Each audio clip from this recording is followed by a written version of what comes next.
finished the Sumeru's festival, right? Let's hurry and find Dunyarzad. Paimon thinks she must be around the Grand Bazaar, since she showed us around there last time.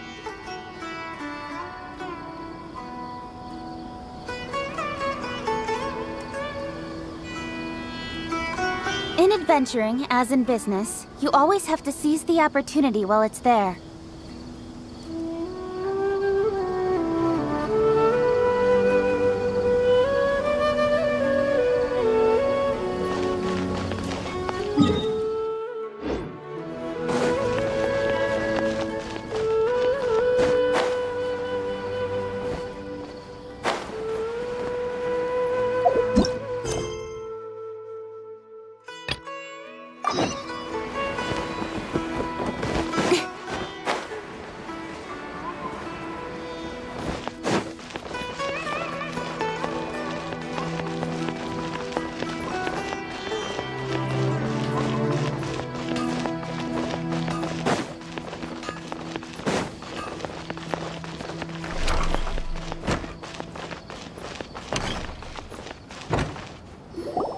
There she is! Dunyarzad! We're back!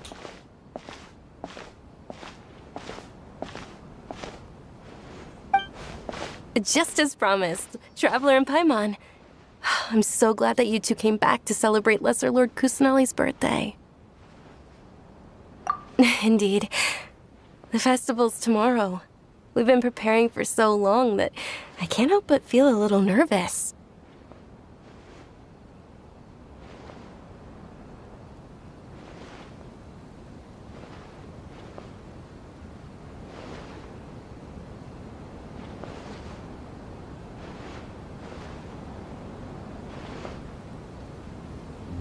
There's no need to be nervous. Paimon's sure that Lesser Lord Kusanali will feel everyone's gratitude.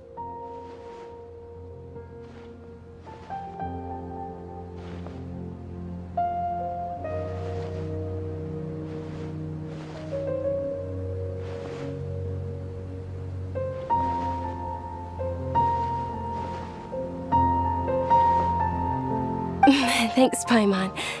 I hope that everyone who comes to the festival will also have a good time.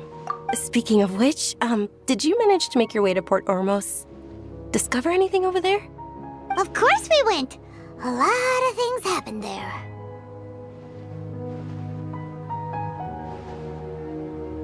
I see. Sounds like you two had another exciting adventure. If there is another chance, I would love to join. My lady, if you went to Port Ormos in your current state, we'd both be in for a lifetime of trouble. Dia! You were eavesdropping! It's called covert protection. Keeping an ear out for what's going on around my employer is part of the job. It's all right, Dia. I merely said I would like to go. I know better than to think my body could handle it. The festival's tomorrow. I've been doing nothing but causing trouble for you. So Dia, please take some time to relax. I'll be fine. Even when you put it that way, it still doesn't feel right. Don't worry, my guardian knight. Okay, fine, but only tonight. Tomorrow's a big day, and many no-good scumbags are gonna try to take advantage of that. Oh, you two must be exhausted from your long journey back to the city. My apologies for not realizing this sooner. I've already prepared a room for you to rest. Please follow me. Whoa, you're so thoughtful. Paimon's so ready.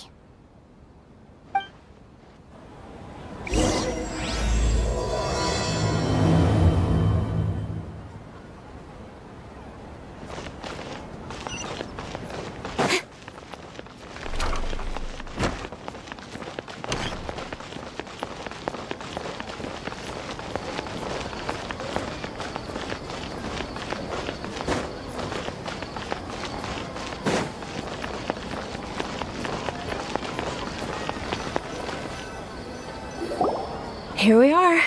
It's also fairly close to where I've been staying. It looks really nice.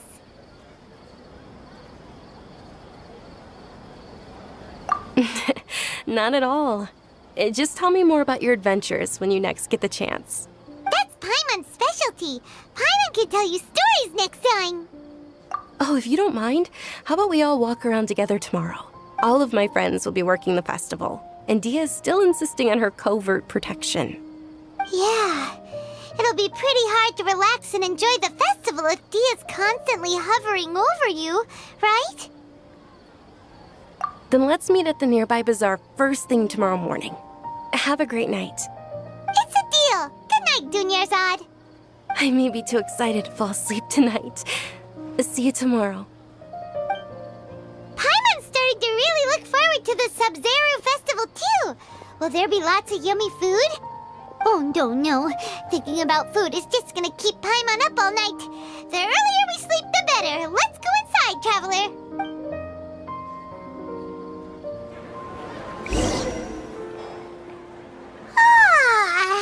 Did we oversleep? We should go meet Dunyarzad right away.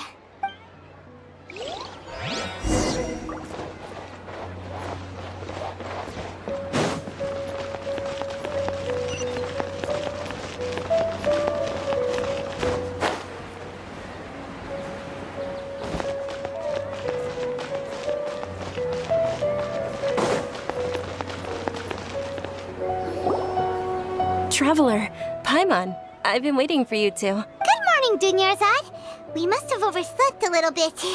Not at all. I arrived early. Today is finally here.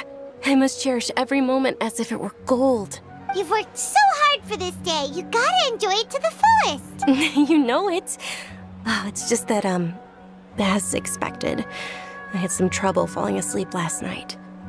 Well, shall we? Let's start with the stalls over there.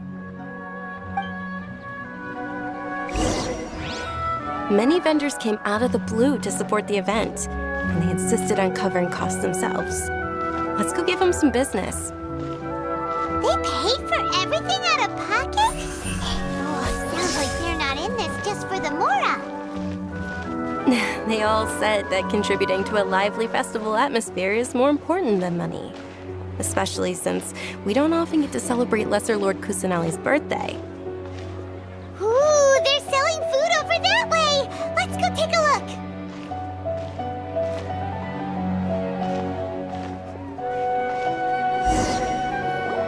look! This is a stall offering foods from the Haftmewa feast. Oh, you could tell straight away. I thought most people nowadays wouldn't know. Mushrooms, flowers, and all kind of fruit? It's all vegetarian stuff. Oh, Paimon's a little disappointed. So, what's the Haftmewa feast you mentioned just now? It's another Sub-Zero's festival tradition. People used to set their tables with 7 different foods. Generally speaking, the most common selections were foods like Rukashva mushrooms, Nilopala lotuses, Sumeru roses, Sunsetias, Kapalatas, Hara fruits, and Zaytun peaches. So, the Sub-Zero festival is a vegetarian holiday? You don't have to be a vegetarian to enjoy the spread. We just use the 7 foods to symbolize the 7 virtues of the Dendro Archon. Wait, but if that's the case, if Sumeru uses vegetarian food to represent the Dendro Archon, then wouldn't the Pyro Archon's festival be full of food like roasted fowl, juicy meatballs, grilled steak? Oh, Traveler, we have to go to Natlan as soon as possible! I hope your wish comes true one day, Paimon. Thanks! Alright, how about we also check out some of these other stalls?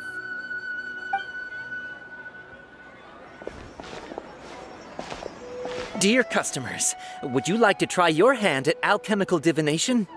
What's alchemical divination? Those two things sound like they'd be fun to try together. Right? I thought the same when I first heard about it. It is said to be a mysterious craft invented by none other than Lesser Lord Kusanali herself. So, how does it work? It's quite simple. After you give me any 2 alchemical reagents, I'll use them to perform a random transmutation. Sure sounds random. So random that it will probably fail. That is precisely what we need. After the transmutation fails, your one and only diviner here will interpret the remnants. Well, according to Lesser Lord Kusanali, everything is interconnected, and all that occurs can be traced back to fate. You could say this is a pearl of old wisdom. Why does everything sound so much more credible when Dunyarzad says it? Are you guys working together? So that's the true wisdom behind it. This young lady sure knows her stuff. So, how about it? Want to give it a try?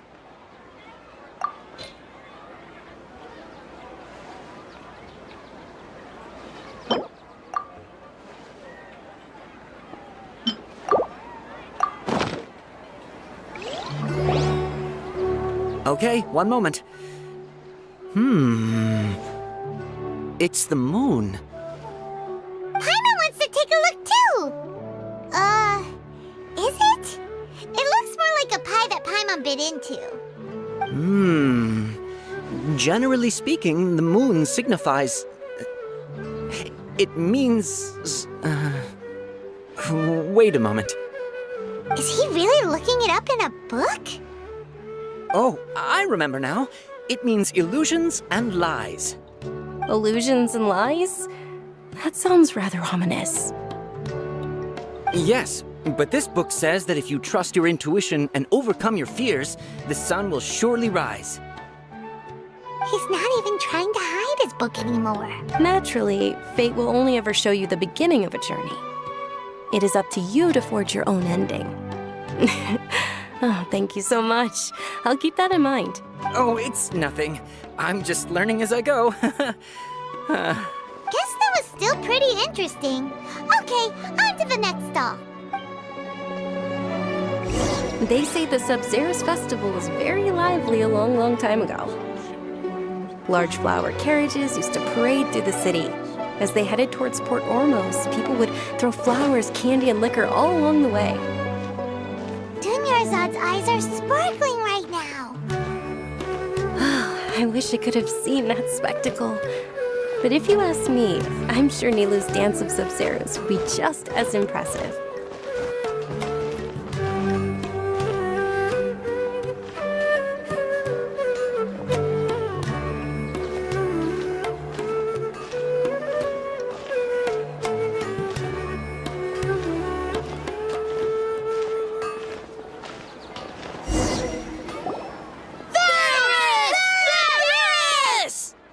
Attention! Soldiers, fall into formation if you want any Yalda candies. It's a weird guy with a weird hat. Hey, it's Dunyarzad! Wow! Miss Dunyarzad, the children love you even more than the Yalda candies. In the few short days it took to prepare for the Sub-Zerus festival, the children have all grown very fond of you. The Hallowed Knight of Flowers. It's an honor that you know my name. Attention! In the name of Ferris, the Knight of Flowers, I commend you on your contributions to the glorious Sub-Zerus festival. All right, little soldiers. Take your Yalda candies and don't forget your loyalty to Lesser Lord Kusanali. Dismissed! Yes, Knight Ferris! Just what is going on here? Ferris, the Knight of Flowers, is another Sub-Zerus festival icon, and one immensely popular with children. In the past, the actor portraying Ferris would also sit on a flower carriage. It's all thanks to Miss Dunyarzad's sponsorship that the children can make such wonderful memories today. As are we to you, Vihar. Oh, not at all. Oh, speaking of tradition, do you want some Yalda candies? They're a festival staple, and I happen to have some boxes readied here. Take a look and pick whichever one you want. Whichever one? Don't these boxes all look the same? That is the fun part. Each box contains a random flavor. It's up to the luck of the draw. Flavors include lavender melon, hara fruit, sunsetia. Ooh, those all sound pretty good. And there's also lizard tail and oni kabuto. Huh? What's up with those two flavors? Oni kabuto is a little spicier than lizard tail. Dunyarzad, you tried them before? Traveler, help Paimon pick one. Paimon wants the poinsettia flavor. It's alright. Paimon believes in you. I also believe in your intuition. Great! These boxes of candy are numbered 1 to 5 from left to right. Which one do you want?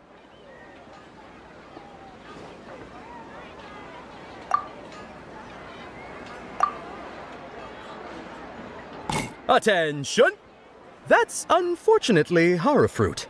Oh, Paimon thought you survived so many epic battles because you had incredible luck. But looks like Paimon was wrong. The Sunsetia flavored candy was in box number 4. How about this? The most important thing is that everyone has a good time at the festival. So please, take both boxes. Really? Thanks a lot, Knight of Candies. It's Night of Flowers, not Night of Candies. Paimon really wilted the carriageless Night of Flowers. They all basically sound the same. We got our candy, so let's keep going. Oh, actually, I just remembered that I left something behind. Since you're here, can you come with me to get it? Dunyarzad, you probably forgot because you're so excited about the Sub-Zero's festival. How embarrassing.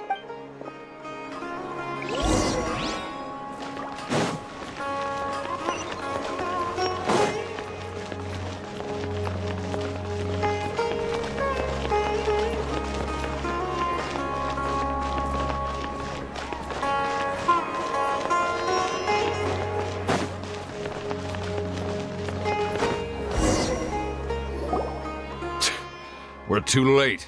Who knew the little lady was such an early riser? I know, right? Hey, wait a minute. Boss, isn't that her? Oh, that most certainly is. We're in luck. She's walking right into our clutches. Those Eremites don't look like they're up to any good. Who are you? I don't believe the Homayanis hired you. That's right. We haven't received any of their mora, but I wonder how much the Homayanis would shell out to get you back. They're a gang of kidnappers! Traveler, hurry and protect Dunyarzad! Hey, did you scumbags even consider that the Homayanis might have hired a merc that outclasses you? You're Dia! Dia the Flame Mane! No wonder we mercs haven't heard anything about you for so long. You sold your unruly mane to the highest bidder. Don't speak so disrespectfully. My family started working with her as gratitude for her past kindness to us. Don't worry about it, my lady. Just some friendly banter between mercs.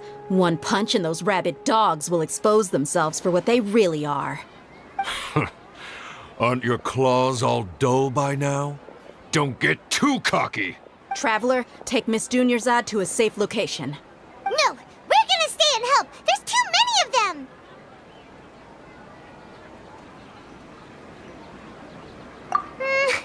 You're right. All right, fine. Please be careful, Dia. Don't waste your time worrying about me. This is my job. Look out for yourself. After I've wiped the floor with them, I'll go find you all.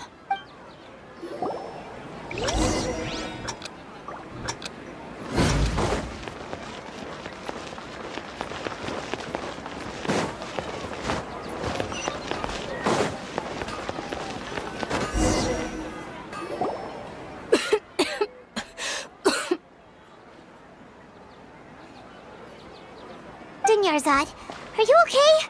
You look a little pale. Are you in shock? I'm fine. My body always reacts like this whenever I exert myself too much.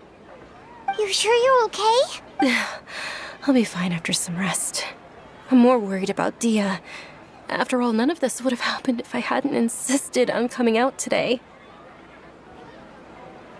Yeah, don't worry.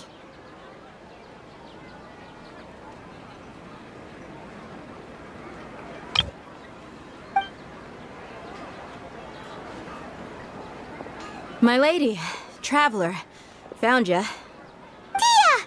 You took care of them so fast! Any more of them? Or rather, did anyone follow you? Dia, your arm! Oh, this? I'm fine. It's just a scratch. Normally, they wouldn't have been able to land a hit on me at all, but I'm still getting used to this new greatsword. Please, let me take a closer look. Come on, it's nothing. Us mercs aren't as fragile as you think. Hold on, you said something about a new greatsword. What happened to the one you were using before? About that. Well, I sold it, because I was low on Mora. It can't be. The anonymous donation that was used for the venue's final round of preparations? About that. Well, I sold it, because I was low on Mora. Stuff like this happens every now and then.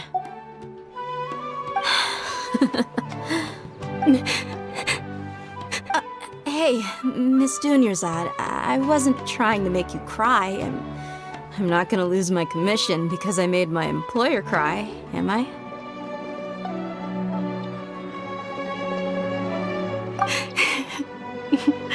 Okay, making your employer cry won't affect your commission, but selling your weapon without permission and getting hurt? I'll have to reevaluate your performance.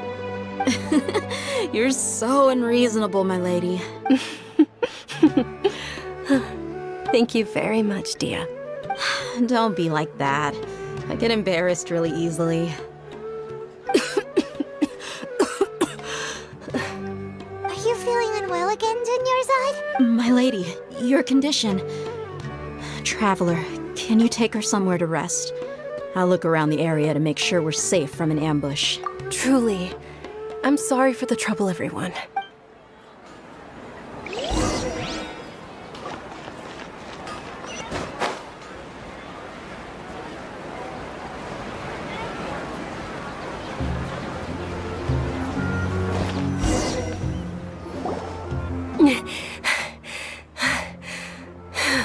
Are you feeling better, Dunyarzad? Yes, much better. Just give me a few moments and I'll be good to go. I didn't realize you were concerned about it. I guess I shouldn't continue to keep it a secret. I was actually born with Elazar. It's terminal now. Can't believe it's Elazar.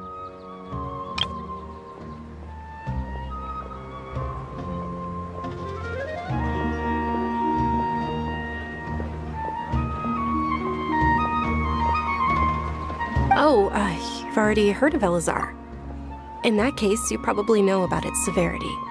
Sumeru's current medical advancements still haven't been able to find a cure. The disease's progression can only be delayed through environmental therapy. Dunyarzad.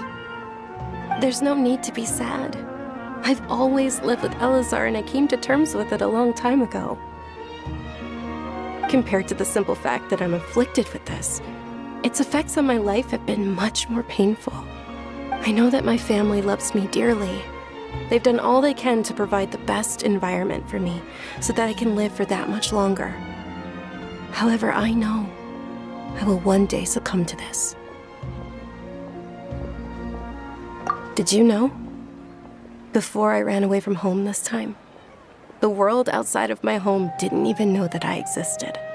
Since I was a child, all I could do was sit on my bed and stare at everything outside of my window.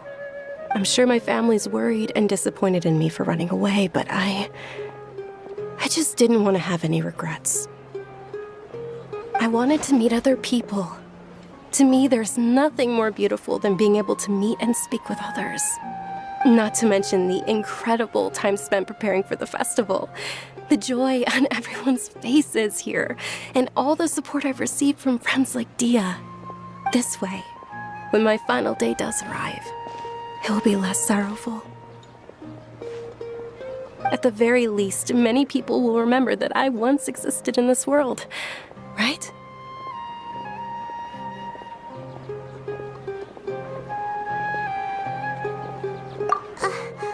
As long as you don't forget Paimon, Paimon also won't forget about you. No, even if you forget Paimon, Paimon will still remember you. Thank you two so much. I apologize for the depressing conversation. This is out of character for me. To be honest, Lesser Lord Kusanali gave me the courage to do all of this. If it weren't for her encouragement, I wouldn't have taken that first step.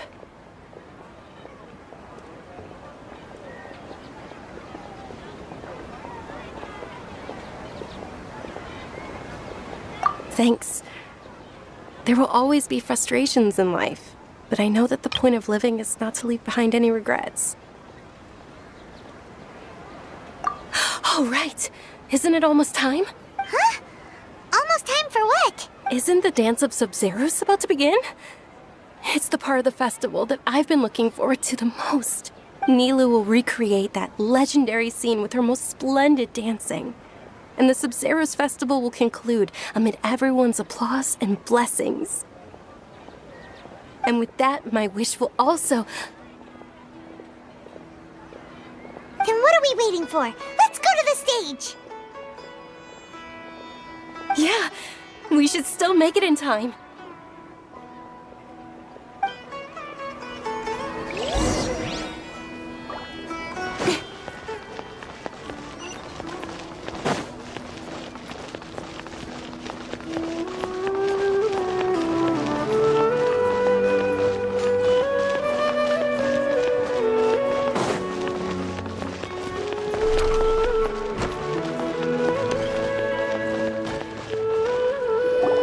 Were you not aware that the law prohibits this type of performance from taking place without prior permission? Over there! Someone's yelling at Nilu! I think I just saw the Academia's Grand Sage. Why is he here in person? But the Dance of Sub-Zeros is one of the key parts of the Sub-Zeros festival. If we can't perform it... The Sub-Zeros Festival. The law also prohibits the private hosting of large-scale religious festivals. Only the Academia can host such an event. If you continue to resist, we will have to order an investigation into every single event organizer. The Grand Sage has already granted you much leniency. I advise that you exercise tact. How did things turn out like this? The Academia was originally responsible for the Sub-Zeros festival, but they failed this responsibility for many years. I need to speak with them.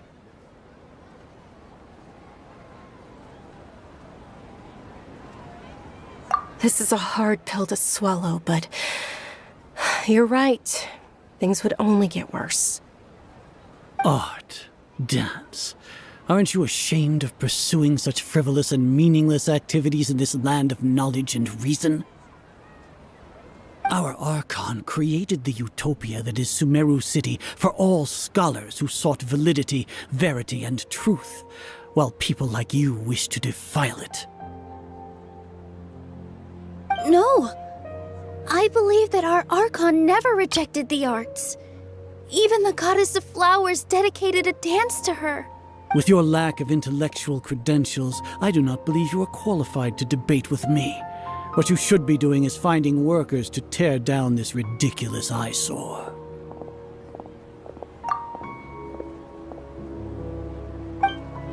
When we return, have the scribe draft an ordinance before the next Nyargarbaha Day that prohibits public art performances. We will announce it to the public later via the Akasha. Understood. I will inform him when I return. The Sub-Zeros Festival. Go celebrate the birth of that god to your heart's content. Nilu, are you okay?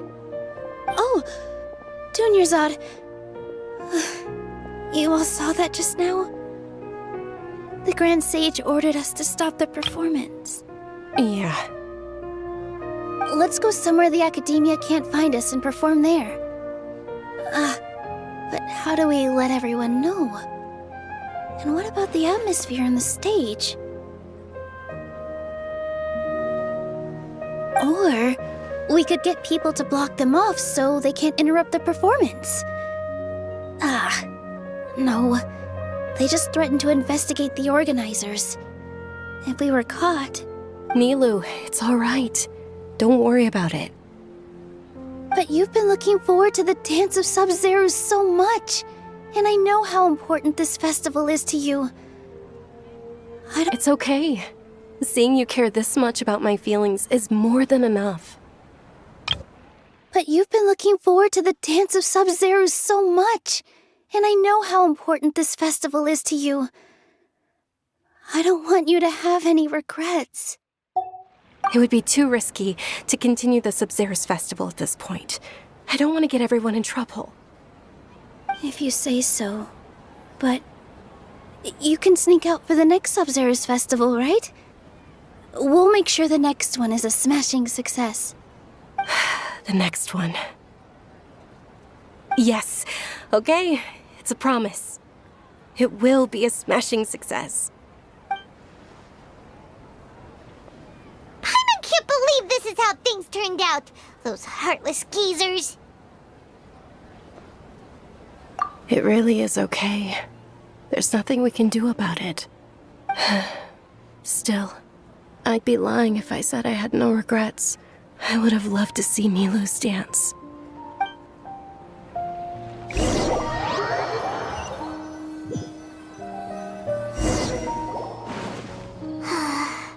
A lot happened today.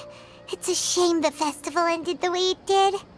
Nero and Dunyarzad promised to make the next Sub-Zero's festival a success, but Dunyarzad is running out of time. Yeah. All connections have been secured to construct the most stable framework possible. The project has entered its most critical phase. Power has begun to flow from...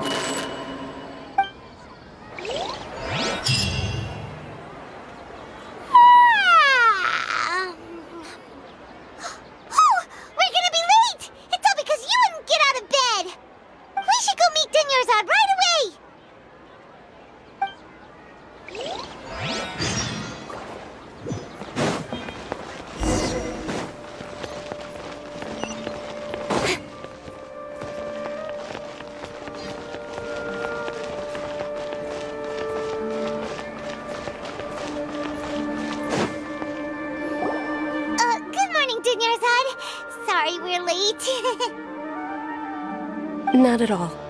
I arrived early. You seem kinda tired. Did you not get enough sleep? I'm doing well. There's no need to worry. Shall we go? Let's start with the stalls over there. Sure! Traveler? Why are you just standing there? Let's get...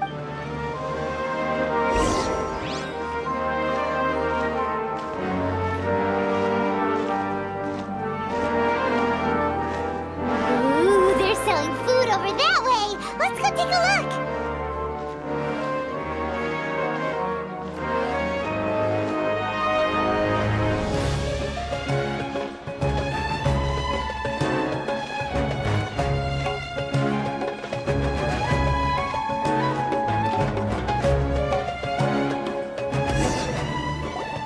This is a stall offering foods from the Haftmewa feast. You are quite well informed, miss. I thought most people nowadays wouldn't know. They're all plants! Oh, Paimon's a little disappointed. Actually, what is the Haftmewa feast you mentioned just now? It's one of the Sub-Zero's festival's traditions. People used to set their tables with 7 different foods to symbolize the 7 virtues of the Dendro Archon.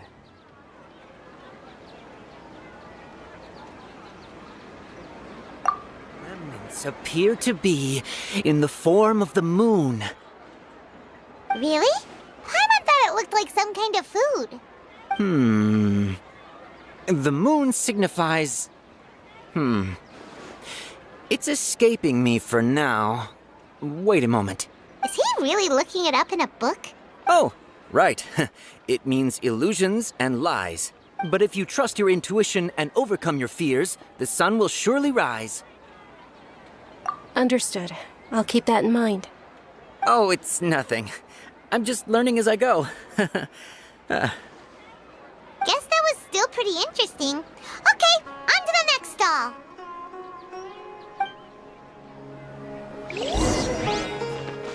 So, where to next?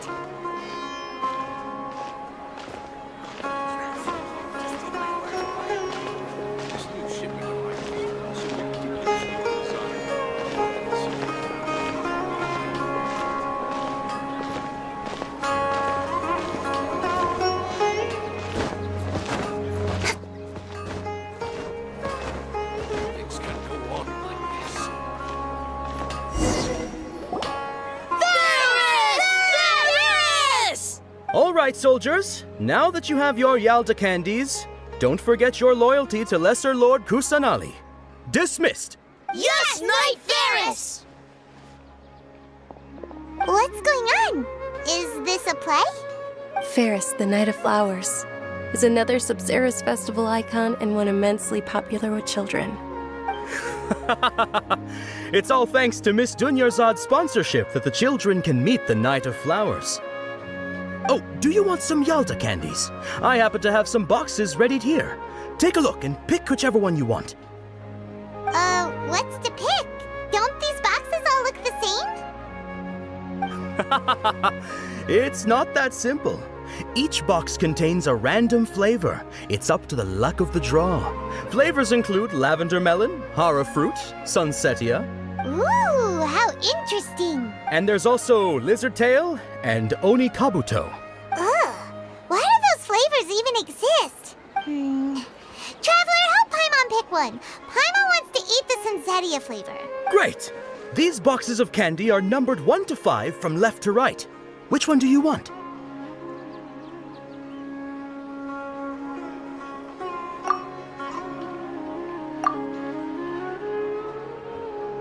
Ah, excellently chosen. Number 4 is indeed Sunsetia. Paimon bet you had incredible luck, and Paimon was right. Huh? Are you saying that you instinctively chose the right box? But now that you mention it, Paimon also had the feeling you'd choose the right one. Is that kinda like what you felt? Maybe we didn't sleep very well last night. Or maybe we slept too much. Oh, sure. Huh? Where are you going? You're just gonna walk off like that?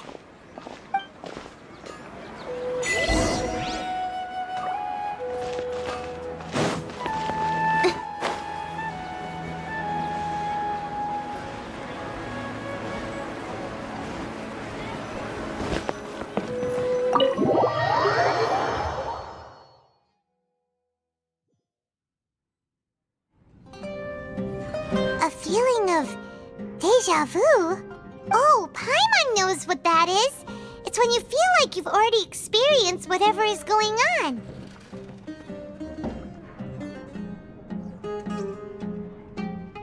In that case, Paimon also felt something like that today.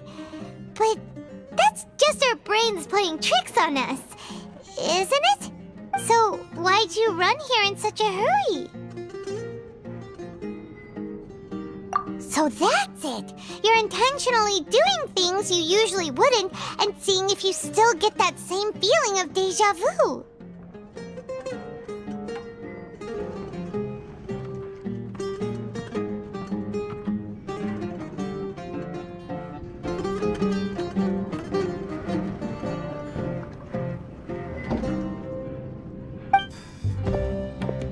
Welcome, you two! Are you here for lunch?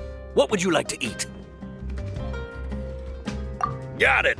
You don't look like you're from these parts, but I gotta say, you've got good taste. I'll give this order to the kitchen. Charcoal-baked Angelina cake? Isn't it that burned thing that didn't look tasty at all? Oh, Paimon understands what you're trying to do now. You'd never normally order something like this.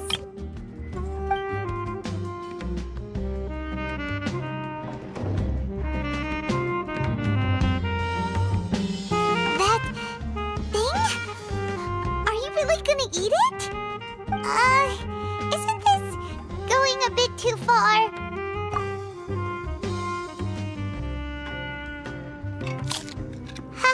How was it? The look on your face is telling Paimon that it tasted awful. Then, you mean... That's impossible! We were just talking about how gross it looked! So, would this be a case of taste bud deja vu? Paimon also also gets the impression that we've been here many times, even though we aren't regulars. How about we go out again and try something else?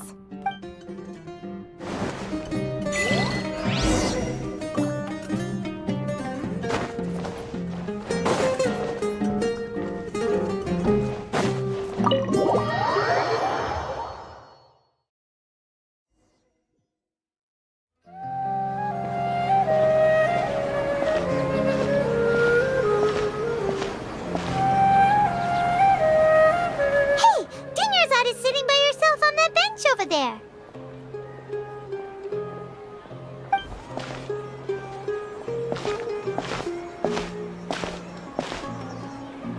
What a coincidence, Dunyarzad. We meet again. Why are you sitting here all by yourself? Oh, I ran into some kidnappers just now, but thankfully Dia came to my rescue. I started to feel unwell after that, so I sat down here. Kidnappers? Oh my goodness, are you hurt? I'm okay. Dia's arm got scratched, but it isn't serious. Whew, that's a big relief. But, Dunyarzad, you seem a little down today. It's the Sub-Zero's festival, and you've been looking forward to it so much. Not at all. I've always been like this. Excessive physical exertion or strong emotions tend to aggravate my illness.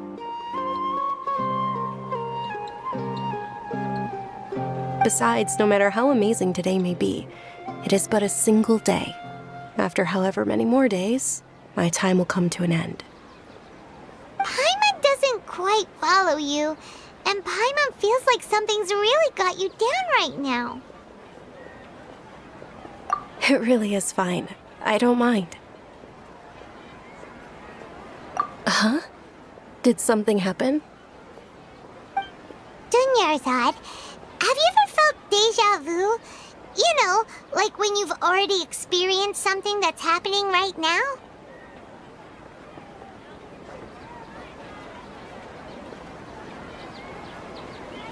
Déjà vu? No.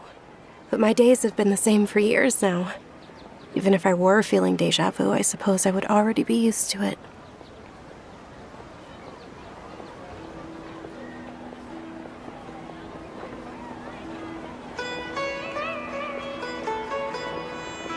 Oh, Paimon sees. Then, is it only the two of us? It's almost time. Huh? Time for what? Nilou's Dance of Sub-Zeros is about to begin. Let's go.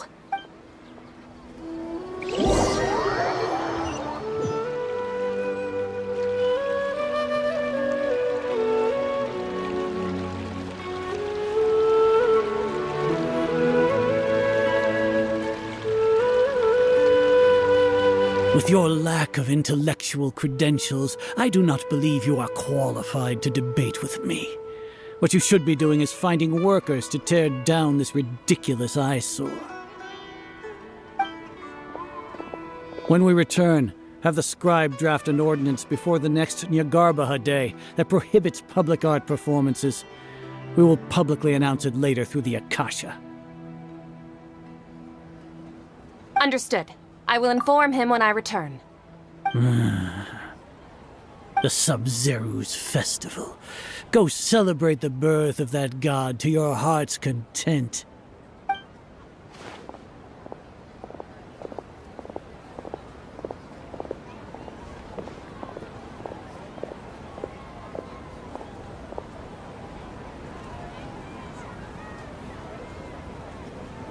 Nilu, are you okay?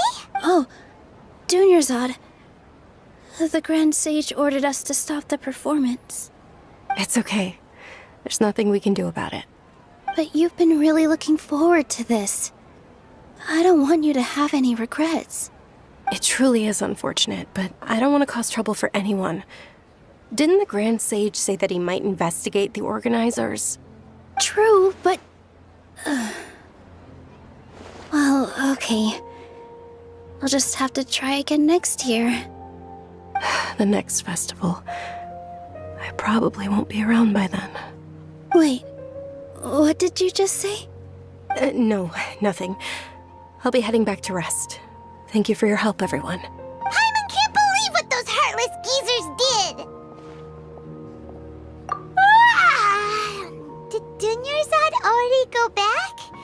We should also return and get some sleep.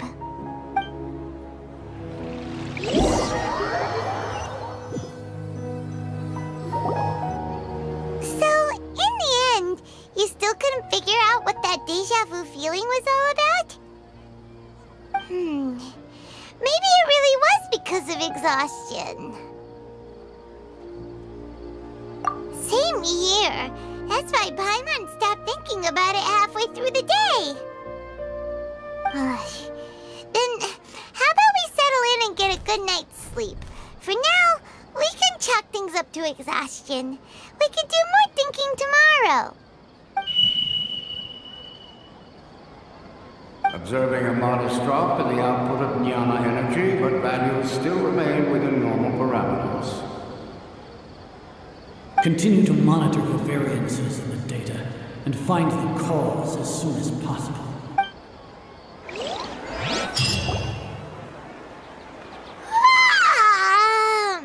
Why does Paimon feel so tired after so much sleep?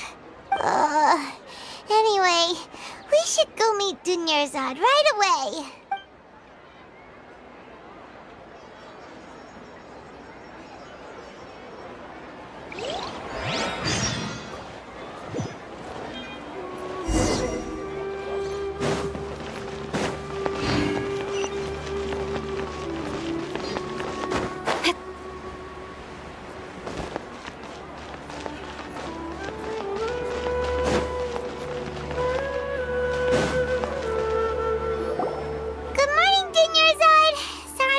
Waiting. Not at all. I arrived early. Huh? Paimon thinks you sound kinda tired. Did you not get enough sleep? I'm doing well. There's no need to worry. Great idea! Let's get going! Traveler? Hey.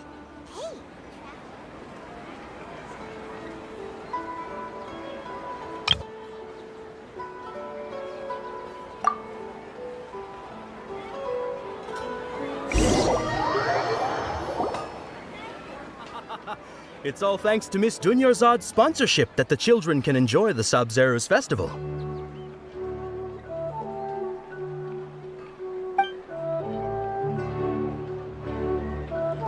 Oh, are you interested in Yalda candies? I have some boxes of candy here. Pick whichever one you want. Not much of a choice. All these boxes look the same. It's not that simple. Each box contains a random flavor. It's up to the luck of the draw. Flavors include lavender melon, hara fruit, sunsetia. They all sound pretty tasty. And there's also lizard tail and oni kabuto. Huh? What were those last two? She'll help me choose. Paimon wants to eat the sunsetia flavor. No problem. These boxes of candy are numbered 1 to 5 from left to right. Which one do you want?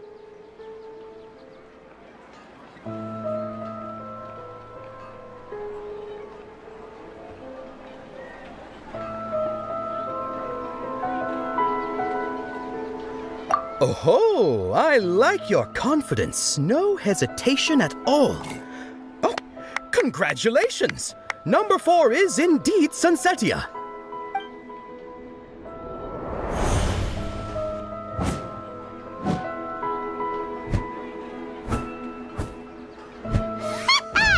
Paimon knew she always had incredible luck. Paimon's not really interested in the other flavors. Wait. How did you know? Don't tell me that you already knew which flavor was in each box. What? She was right about all of them? That couldn't have been luck. How is this possible? I packed all those boxes this morning, and they've been sealed ever since. You couldn't have known beforehand. Mind reading? X-ray vision? Or some kind of magic trick? This is way too freaky. Tell us what's going on! Since when did you get superpowers? Traveler?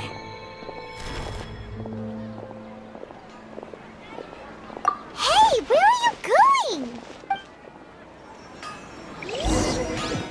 What's going on? Did you see something? Us leaving Dunyarzad without letting her know is kinda rude, you know.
What are you looking for?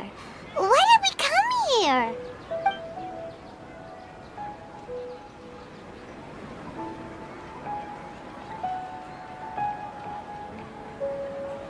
Traveler?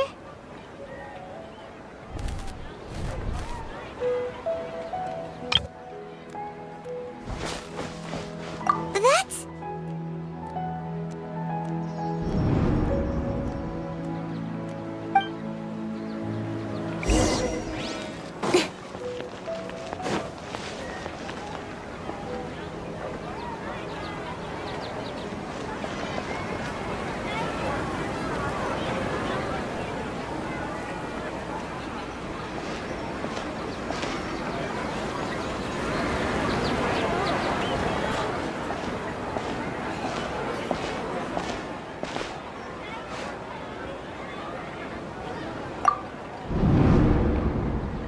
Look!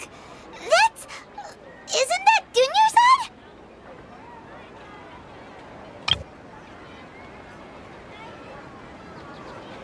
What's happening here? Why are there two Dunyarzads? You already know that this isn't your first Sub-Zero's festival, don't you? I'm sure you already know how to use this. A knowledge capsule? Where did you get it? What's inside? You should use it too, Paimon. You know Paimon? Well, this seems kinda sketchy, but Paimon feels like this is what we should do.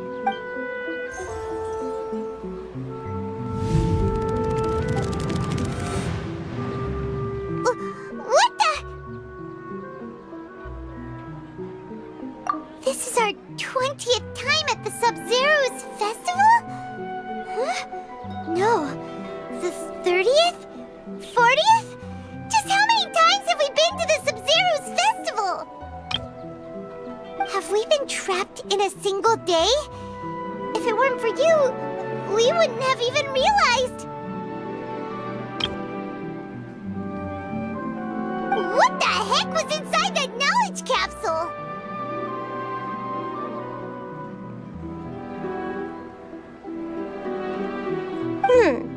Your memories are still scrambled? Try your best to remember. This isn't the first time we've met, and I answered that question a long time ago. Let Paimon think. Oh, it's coming back.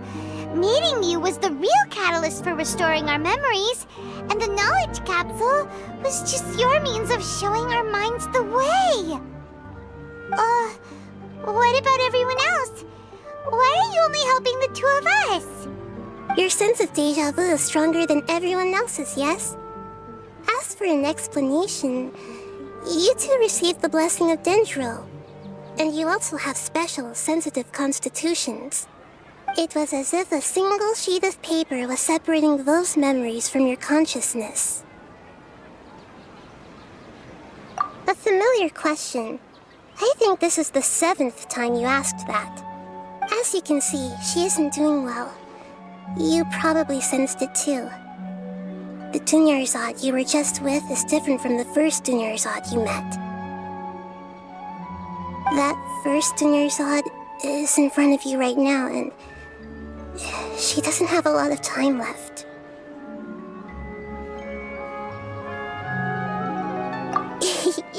Looks like you're almost done sorting out your brain. Oh yeah, I'm Nahida.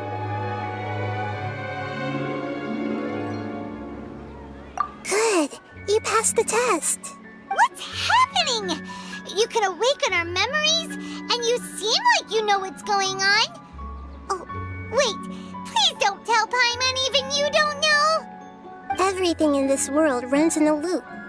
This cycle is called the samsara.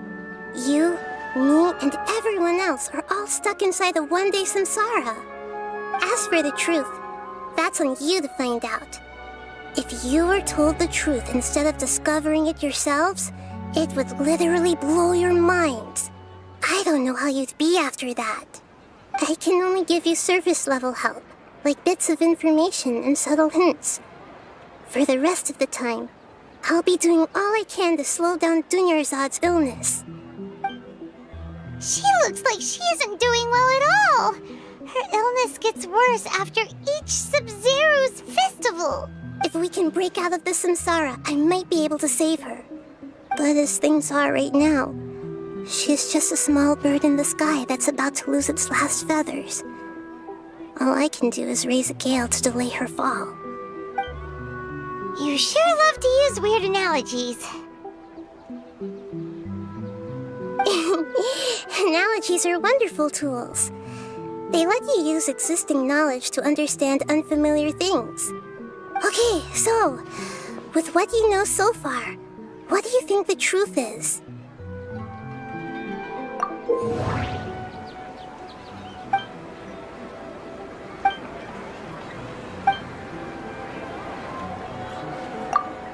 We've already experienced the Sub-Zero's festival many times, and the day of the festival seems to be in a perpetual samsara. Grand Sage said, go celebrate the birth of that god to your heart's content. Did he mean something more? The moon, illusions, and lies. What do they all mean? What's happening right now seems to have happened before. This feeling has been getting stronger and stronger. My mind feels exhausted, even though I haven't done too much thinking. What is going on?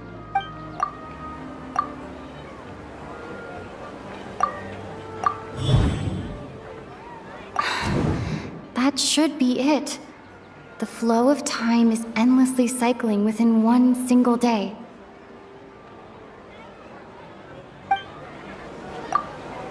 A time loop. You've given similarly wrong answers in the past. A pity. Still the wrong answer? Paimon thought that made a lot of sense. It feels like time's just repeating itself. A simple time loop can't explain some of the phenomena. You two are still missing a lot of information. Unfortunately, I can't give you any more hints. Dunyarzad. The Sub-Zero's festival is happening every day, but that doesn't mean we can waste an infinite amount of them. Hurry and find the truth before today's festival ends.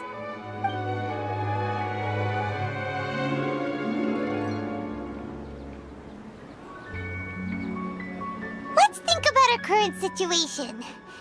To save Dunyarzad, we have to escape the samsara of the Sub-Zero's festival. And to do that, we need to figure out what's happening. the truth. Nahida rejected the idea of a time loop, so we must have missed something, right? Paimon's memories say that we've already done this many times, but let's go talk to people again. It's more productive than sitting here and scratching our heads. Why don't we start with those stall owners?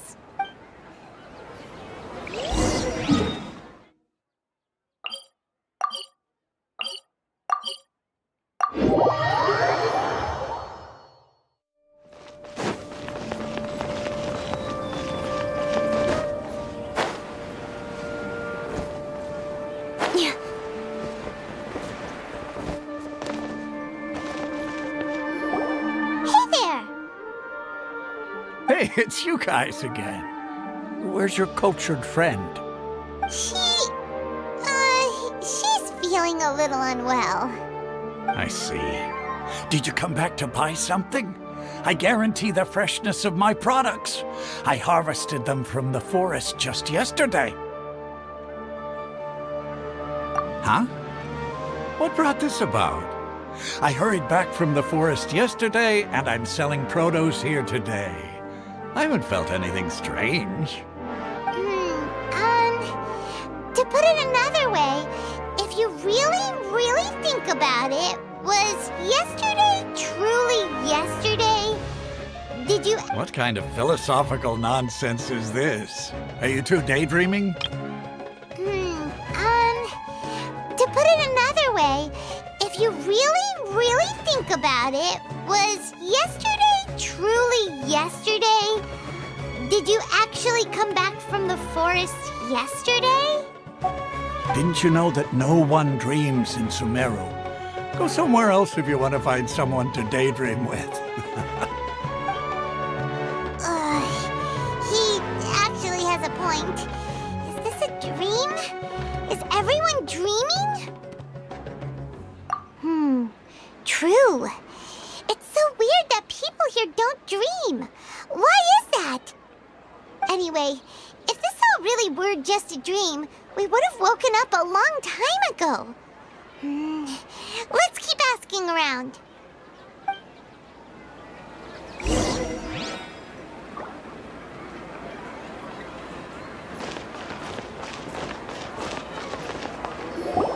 Oh, it's you two. Was my divination so accurate that you felt compelled to compliment me in person? Ooh, I knew it! I told you, the god's divination is highly accurate. You just hadn't fully understood its significance yet. You're really excited about this, huh? That's exactly why we came back. Help us better understand it.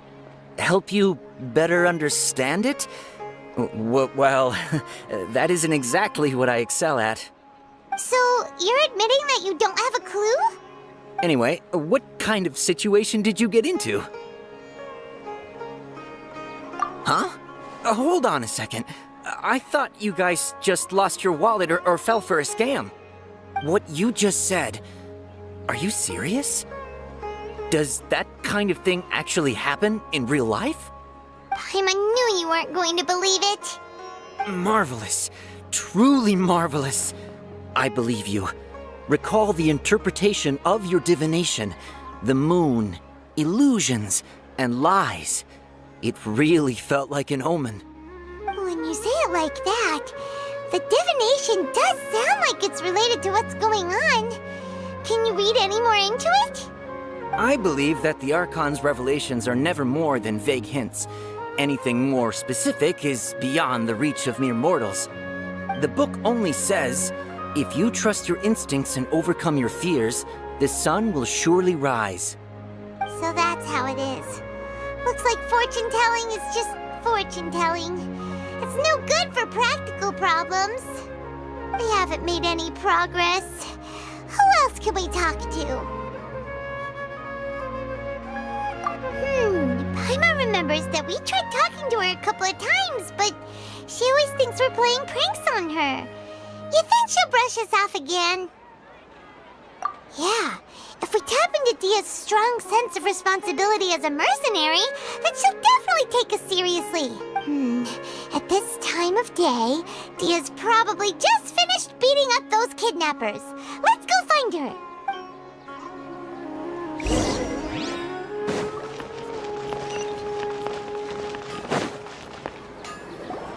I'm fine, my lady. It's just a scratch.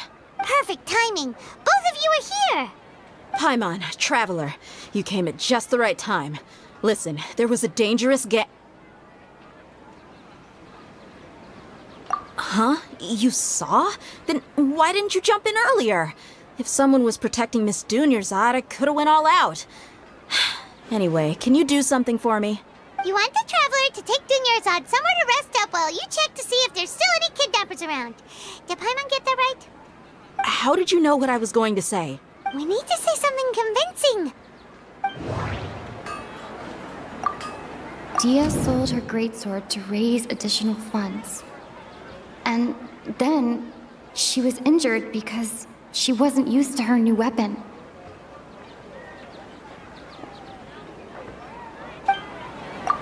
People in Sumeru don't dream.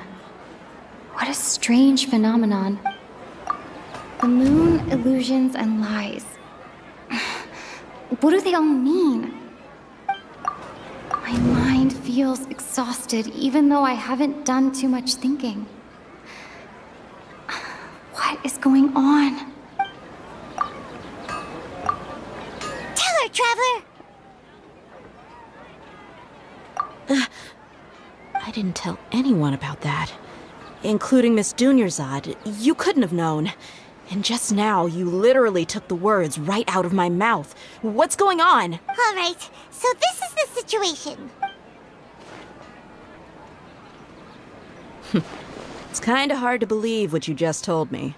First, let me make something clear. Most of us desert dwellers might not be the scholarly type, but we do have basic common sense. She's quieter than usual. Uninterested in anything and really gloomy. Yeah, she isn't the same as before, but her parents said that this is how she was like at first. Huh? At first?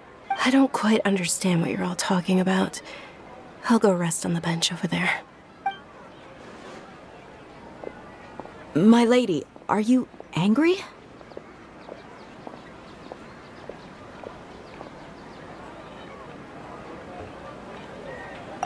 All right, I'll give you the benefit of the doubt since you knew about my greatsword. Let's make this a quick trip. Miss Dunyarzad isn't completely safe here.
I told you that it won't help to bring anyone here.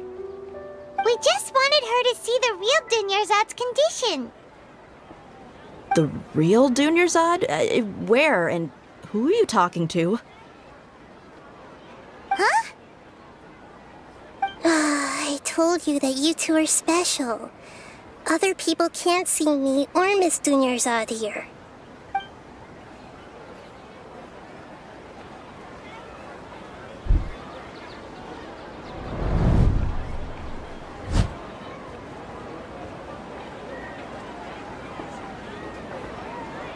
Hold on. Over there. Is that? Wow. How perceptive. Does she have invisible antennae? Miss Dunyarzad, she's lying down here, isn't she? How's she doing? Her condition's really bad, and she's basically in a coma. How did you know she was here? I can sense her aura. There are also lingering feelings of something like regret or disappointment. What happened? Do you believe us now? The Sub-Zero's festival has been repeating itself. So, you think the sages are behind this? Yeah, they've always been against us. Wouldn't surprise me if they're using the Akasha to intentionally repeat the Sub-Zero's festival as a sick joke. You have a point. Aside from the Dendro Archon, the Academia's sages are the only ones in Sumeru who could pull off something like this.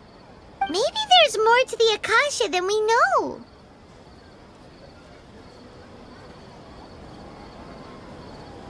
Right! Didn't you awaken our memories using something that looked like a knowledge capsule? That means you must know something about the Akasha! The Akasha relies on the power of a gnosis to operate, as it is the manifestation of the God of Wisdom's power. It compiles the wisdom of the entire populace, and it grants knowledge to the people. A gnosis can do that? No wonder the Akasha is so magical. It's being powered by the gnosis of Sumeru's Archon. So, this Nahida you mentioned, what did she say? She said, and Paimon quotes, "The Akasha relies on the power of a gnosis to operate, as it is the manifestation of the God of Wisdom's power. It compiles the wisdom of the entire populace and it grants knowledge to the people." Compiles the wisdom of the entire populace and grants knowledge to the people. Wait. I get the grants knowledge part. That's what people have always used the Akasha for. But compiling the entire populace's wisdom? How does that work? Did she mean that the sages enter new knowledge into the Akasha? Oh yeah, that sounds about right. What do you think?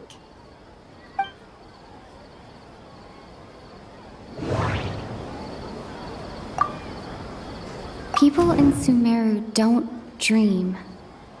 What a strange phenomenon. Okay, Nahida said, the Akasha relies on the power of a gnosis to operate, as it is the manifestation of the God of Wisdom's power. It compiles the wisdom of the entire populace, and it grants knowledge to the people.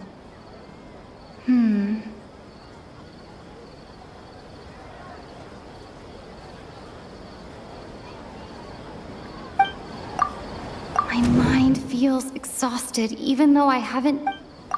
What's happening right now seems to have happened before. This feeling has been getting stronger and stronger.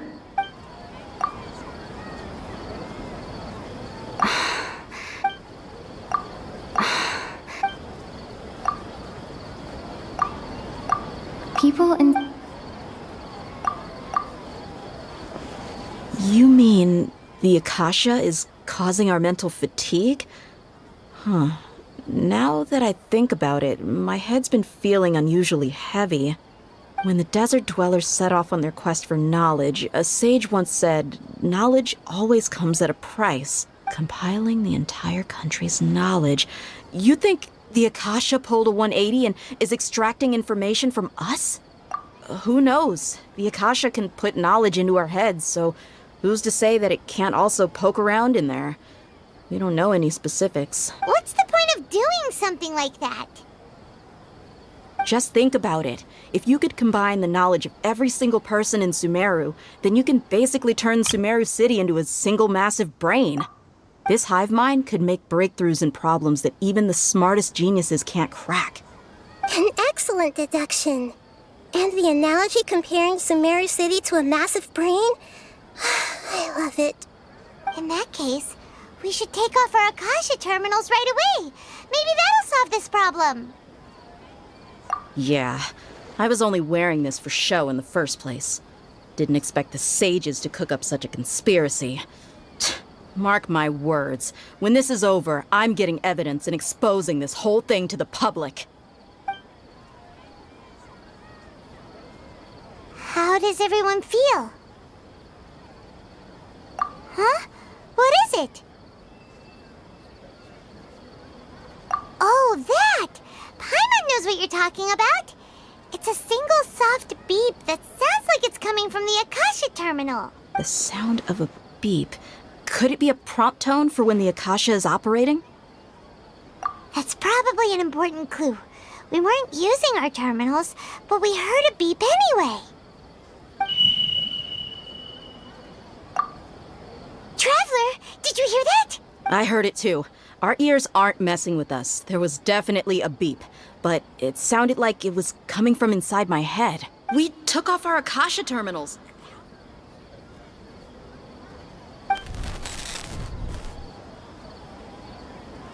Phase runtime has exceeded its expected length. At this rate, there may be casualties. But we cannot lose all of our progress.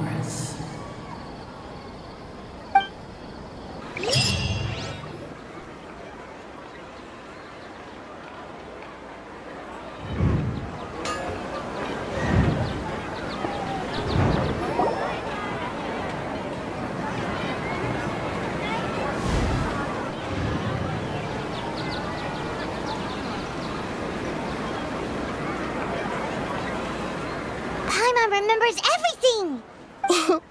Good. You adapted quickly this time. We definitely took off our Akasha terminals last night, but we still heard that beep. Why is that?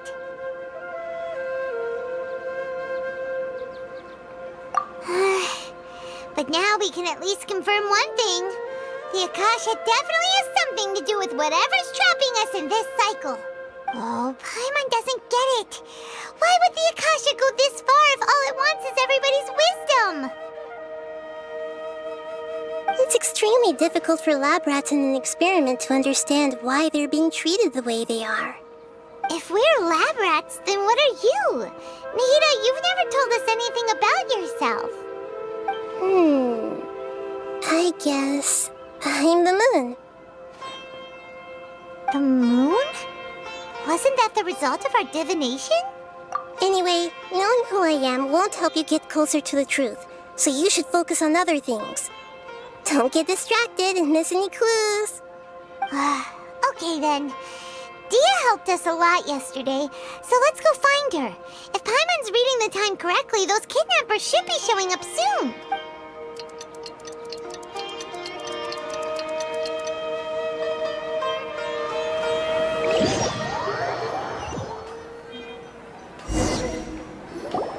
Ah, there you are. I've already taken care of those kidnappers. My lady, did you get hurt? Dia? What's wrong? Why are you both gawking at me like that? You didn't get hurt this time. Huh? What do you mean this time? Why are you so surprised that I managed to get out unscathed? Those kids were amateurs. Shh! How did you know about my greatsword? I haven't told anyone about it. Please, don't tell Miss Dunyarzad. So Dia's lost her memories after all. Anything strange? You already know that I got a new greatsword. If I had to say something, it's weird how such a new weapon could feel so familiar. It's as if I've already used it to fight a countless number of battles. You're saying that although you don't remember using it, your body feels like it does? That's right. Both mercenaries and warriors heavily rely on muscle memory. Only knowing the theory of battle won't get you anywhere. Traveler, what do you think?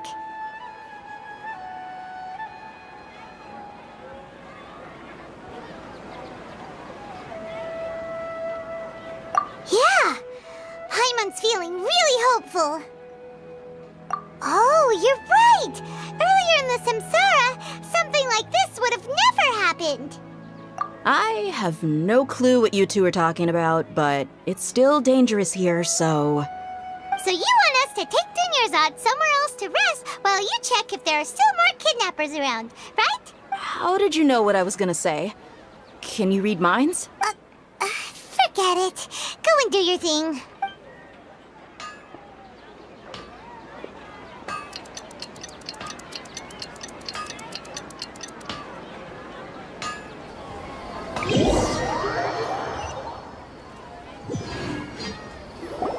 Whew. It's finally nighttime. Aside from Dia not getting injured, everything seems to have stayed the same. Listen, Nahida, we found out that Dia got out just fine today, even though she got injured every other time she fought the kidnappers. Do you think the Samsara has been broken? Have we saved Dunyarzad? Really? Good job on all that progress. Get some good sleep tonight. Hey, what kind of an answer is that? Tomorrow will come. Everyone assumes this is common knowledge, but the only way you can know that for sure is if you experience tomorrow. How many todays has it been? Is it possible that today will be followed by yesterday? Does tomorrow truly exist as anything beyond a made-up concept? It's even possible that this entire world is a lie, and the history of the whole world has just been one endless Sub-Zero's festival. Okay, no more. Paimon's brain is already shut down. That's why it makes no sense to waste your energy thinking about things you will learn tomorrow. Get some good rest. You know, use the bathroom and flush your anxiety dookie away.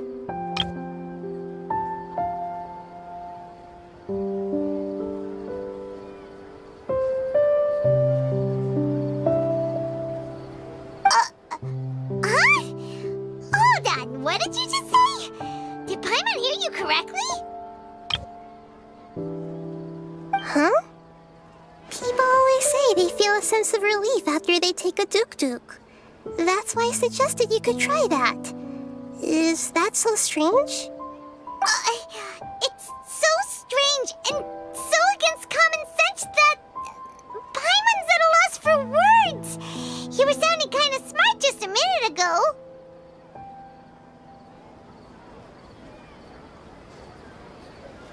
Yeah, even though it's happy and lively at the Sub-Zero's festival every day, it feels like it's been a long time since we've really gotten to relax. Let's go back to our room. Continue the harvest. Compared to what we stand to achieve, these sacrifices are trivial.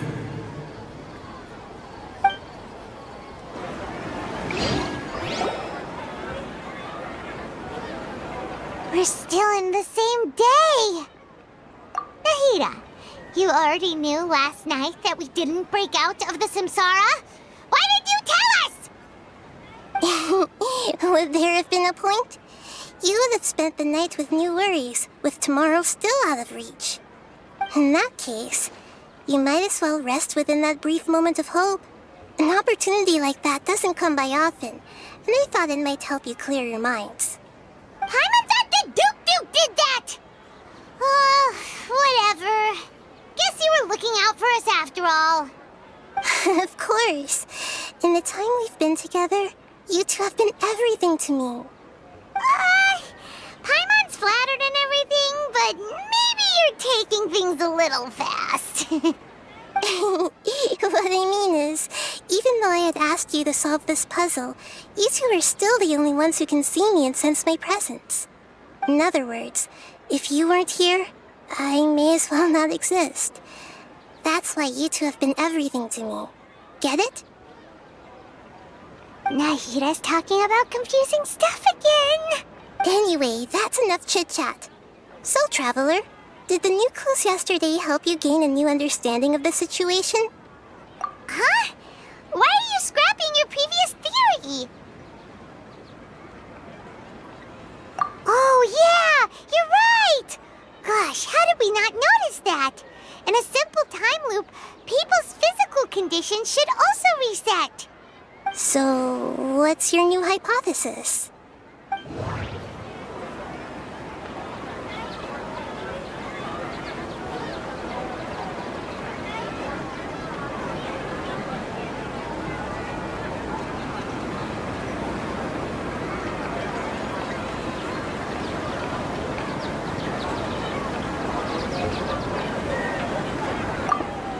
The moon, illusions, and lies.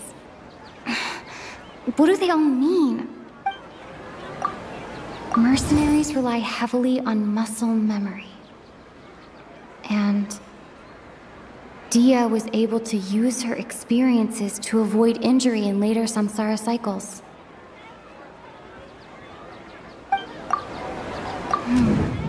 The beep is a prompt tone for Akasha operations. We still hear it every night, even though we removed our Akasha terminals.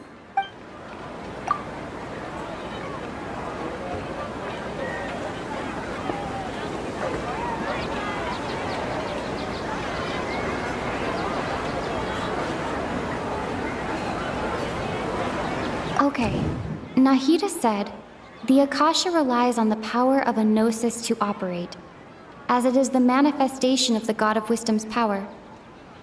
It compiles the wisdom of the entire populace, and it grants knowledge to the people. We've already experienced the Sabzeruz festival many times, and the day of the festival seems to be in a perpetual samsara.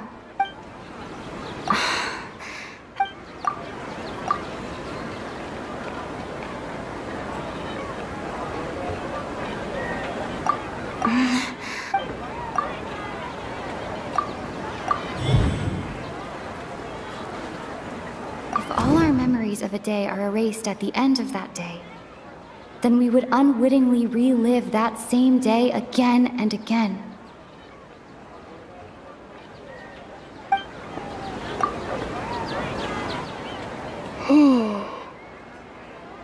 Oh! Then the beep we hear every night could just be indicating the deletion of our memories! That's why when we wake up, everyone thinks the Sabzeruz festival hasn't happened yet! It's already the next day, but everyone still thinks it's the day before! But muscle memory can't be erased. That's why Dia has been getting better at using her greatsword. Now everything makes sense! A brilliant deduction. Nahida, tell us if we're right or wrong! To put it simply, it's as if you've mistaken a pyro crystal fly for a firefly in the night. You lost sight of its true nature because you focused too much on your perception that it glows. That isn't simple at all! Why don't you go talk to Miss Dia again? You might learn something new. Right! She did help us find our latest clue after all. Let's go!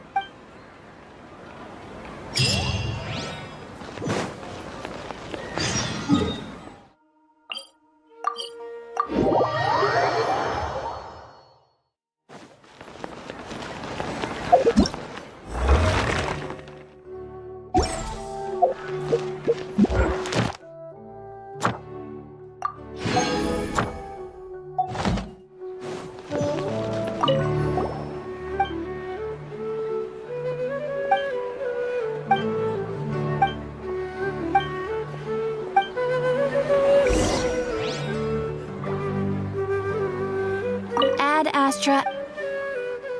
Thank you for Ad Astra.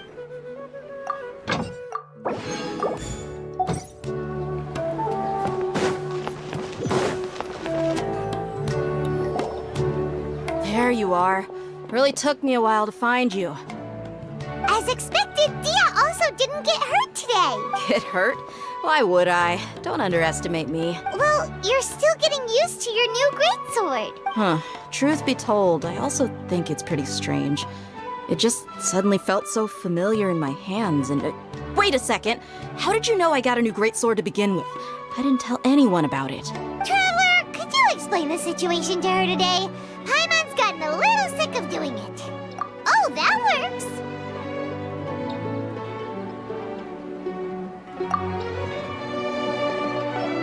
What happened to you guys while I was gone? Did you get brainwashed by some cult? Don't think too hard about it. Just take what we're saying at face value. All right then, let me get this straight. You're telling me that my body's already gotten used to this greatsword, but my brain just doesn't remember it? Yes, your memory's being erased every day. Then I'd have to disagree. That's impossible. Oh? Why do you think that? If we've actually been reliving the Sub-Zeru's festival day after day, then what happened to the things we used, the money we spent, the food we ate? Common sense says my wallet should have emptied itself a long time ago. There's no way I wouldn't have noticed that.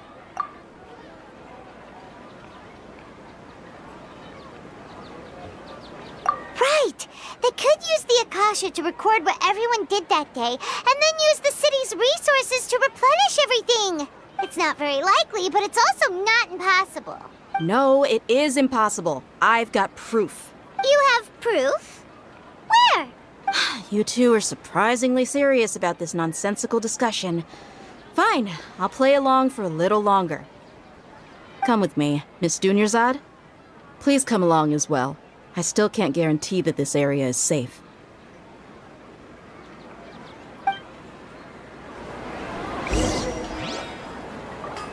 Paimon can't believe it's Dia who wants to show us something this time. 2 days ago, we were the ones taking her to see Dunyarzad.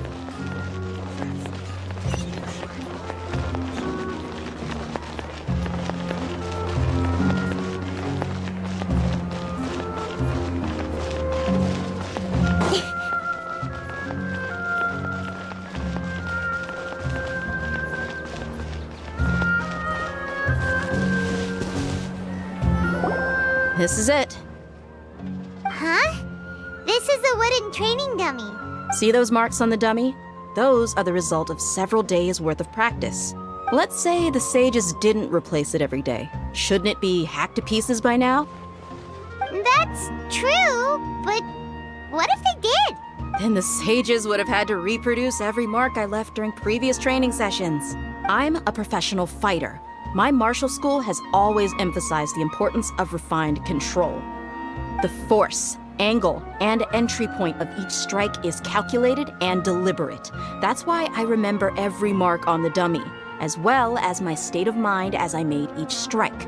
It's just as they say, each swordsman has their own unique style, and even the same swordsman can't make the same cut twice. Is it really impossible? What if they used some fancy machine to carve every single mark? People often say that a camera's photo can never replace an artist's painting because the former has no spirit to it. The same thing applies here. At a mere glance, I can differentiate carved marks from the results of combat training. Whew! I hope that cleared things up for you. Hey, is this that new brain exercise game that's been super popular with the scholars lately? It's surprisingly fun. Anyway, it's getting late. I should escort Miss Dunyarzad to Nilu's stage. See you later. Well, back to square one. Is our memory deletion theory also wrong? But at least we've reached some other conclusions in the meantime. Yep, that's true. So, can we think of any new ideas right now? Strange? Paimon feels like everything's been strange lately. Huh? Leaving the city? You're right! It's really strange how we never thought of such a simple solution. Many things should become clear if we can confirm the flow of time outside of the city. Paimon can't believe it! Did we miss this because we're tunnel visioning too hard on our other theories? Or because we're just too tired? How about we go back and ask Nahida? Maybe we've forgotten something about leaving the city.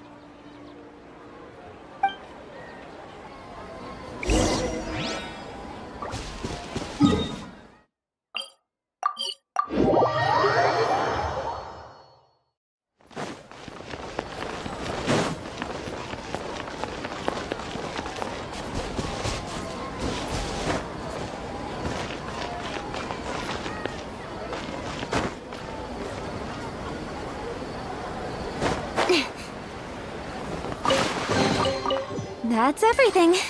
On to the next. Incoming. Hey!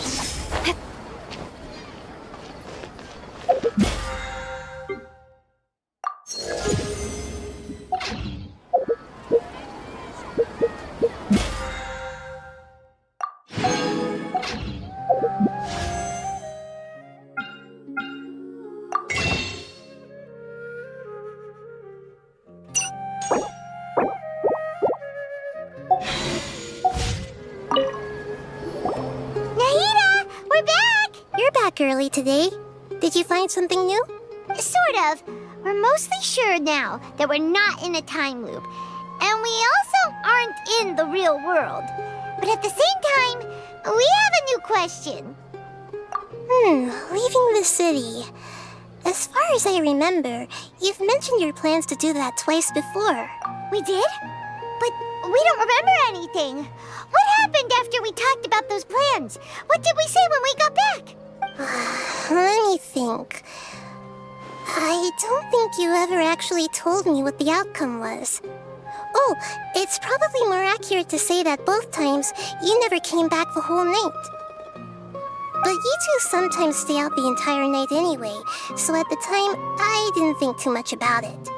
It is true that sometimes we lose track of time during our investigations.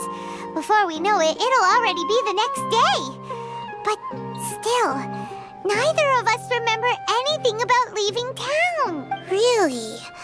That's kinda strange. In theory, I should have already awakened all your memories. Yep. Something here's definitely fishy. Let's get to the bottom of this tomorrow.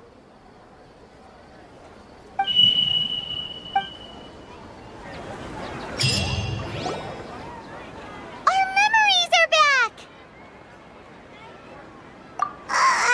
About that. Well, where should Paimon begin? Traveler, aside from your memories that were just restored, I have another message for you. Listen to it and you'll understand. Can't go back. There are countless spaces here. Our Sub-Zero's festival in Sumeru City is just one of them. Traveler, you should be missing 2 days' worth of memories. Paimon will fill you in. It's time to carry out our plan from yesterday. Okay, let's go!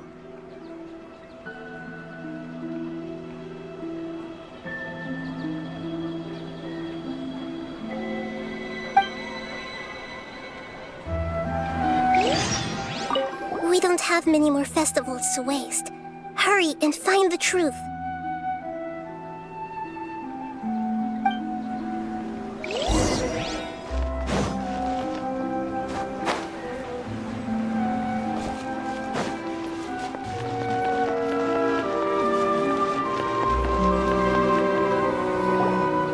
Why can't we leave the city?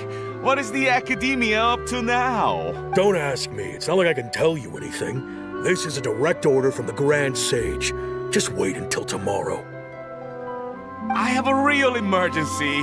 My goods have already arrived at Part-03. If I don't hurry, they'll be stolen. That's your problem. Make sure you make a request in advance next time. But it's not like you can just predict business matters in advance.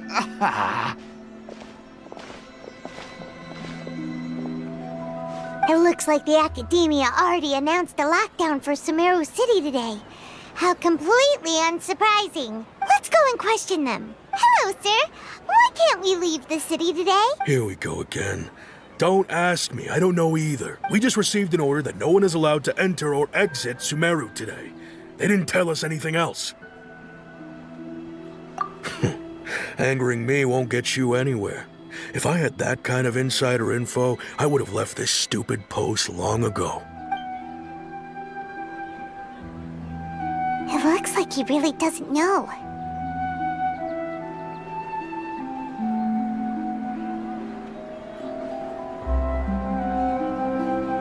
If we can't get anything out of him, let's take matters into our own hands. Why don't we climb over the walls? Those guards can't be everywhere at once. This is a good spot, and the guard hasn't noticed us at all. Let's hurry! Huh? Why? Are you going to leave Paimon behind? But what if things get really weird out there and you get into some trouble? Then Paimon won't be able to help you. Oh, Paimon knows that Paimon can't do much, but we've always been together, haven't we?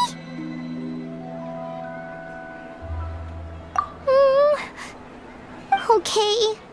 Paimon will wait for you. Promise Paimon that you'll come back as soon as possible. Just a quick look. And please, be careful.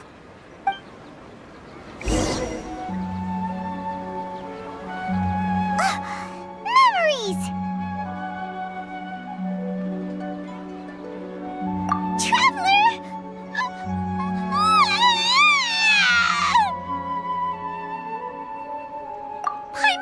Paimon would never see you again!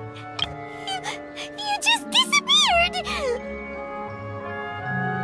Paimon waited for you for hours and hours at the city wall and you never came back!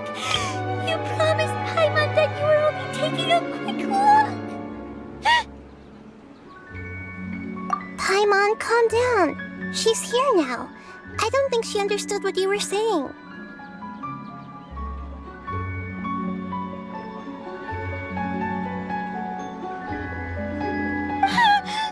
Paimon doesn't care!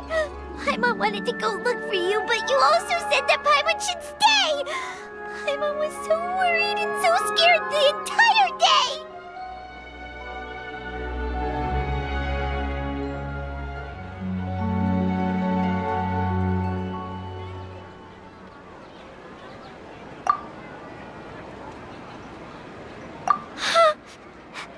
Okay. Paimon will forgive you. The most important thing is that you didn't actually disappear. Oh, Paimon was so scared that you had gone into another world. Okay, Paimon, can you tell us your perspective of what really happened yesterday? I see. Using two people's different perspectives. After that, you left the city. Paimon kept her eyes on you the whole time, but then you disappeared in an instant. No way! Paimon was watching you with the fullest attention. What's your perspective, Traveler? You sure you don't have any memory of this? I guess that explains everything. You also lost your memories the last 2 times you tried to leave the city. Those days' memories can't be awoken. So, if we leave the city, our memories will be completely erased? It really sounds like something big outside of the city is being hidden on purpose. But this way, we'll also never discover what's outside. Something like a message? But how can we send it back?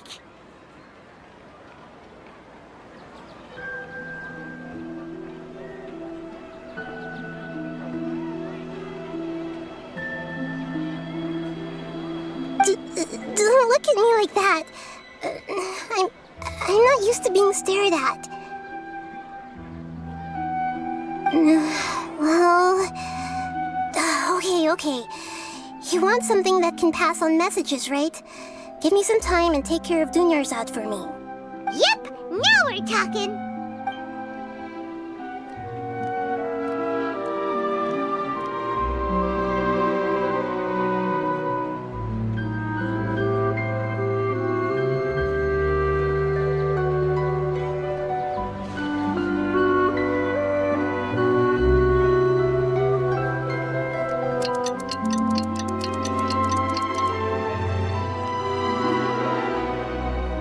I'm done.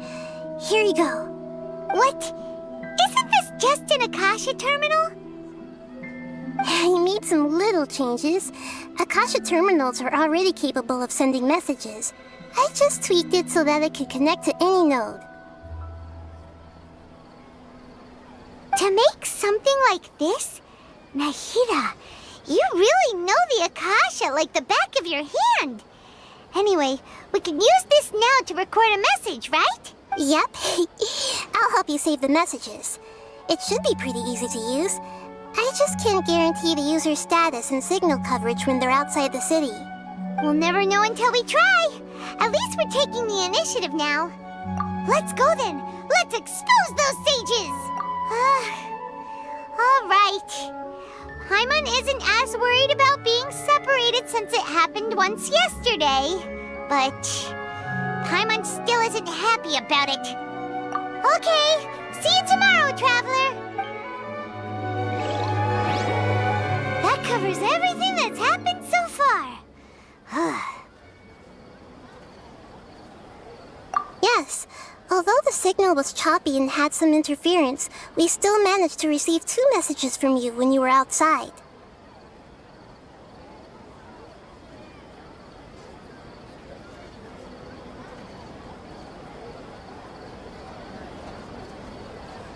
Okay, now that you understand what's going on, let's hear the messages together.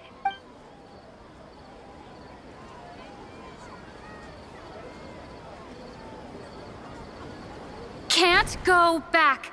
There are countless spaces here. Our Sub-Zero's festival in Sumeru City is just one of them. I've entered another space. Before me are flowing sandstone and howling fish. Impossible and surreal sights. All these spaces are empty, except for the occasional ones that contain mute puppets rather than people. I can't sense any human presence.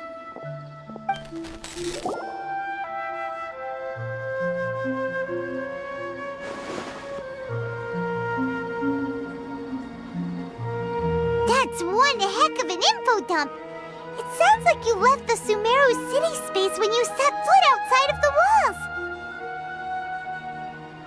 But everything looked completely normal when Paimon was looking out from the inside.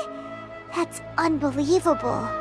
And if we take your word for it, the other spaces all had very weird contents. There's another part here. We only received it last night. These spaces have been disappearing, one after the other, absorbed by something like a sun in the sky. And now, even the final space has also disappeared. Behind me, a lot of spaces just appeared again from thin air. I get it now. Those spaces are actually...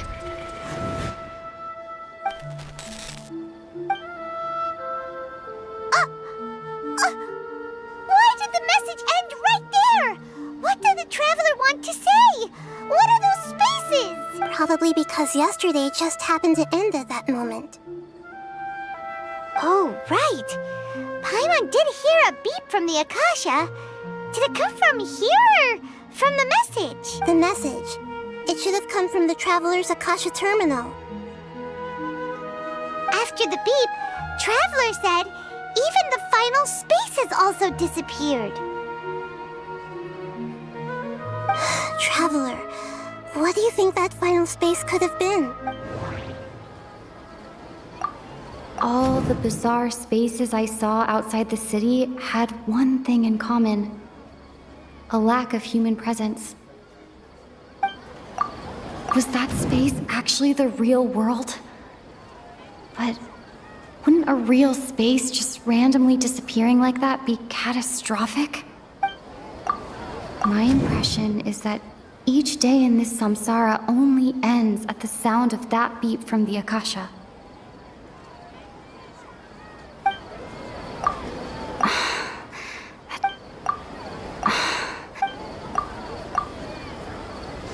Oh, so that's what it is! After the sound of the beep, the final space, the Sub-Zero's festival, also disappears, and we're taken to the next day. Later on, Traveler also mentioned a bunch of new spaces materializing behind them. Do lots of new spaces appear every day? Paimon's head is spinning. Just what are these spaces anyhow? Well, consider this. For all the horrors of the Archon War, at its heart, it was just a game where a bunch of gods fought over 7 seats. So no matter how strange or spooky things may look on the surface, maybe all they point to in the end is a small and simple secret. Wow, the Archon War, huh? That's an analogy and a half.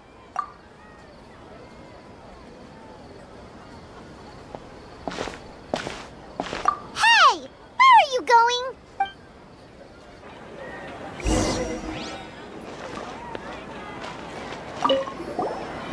consider this. For all the horrors of the Archon War, so no matter how strange or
Do you want some alone time to think?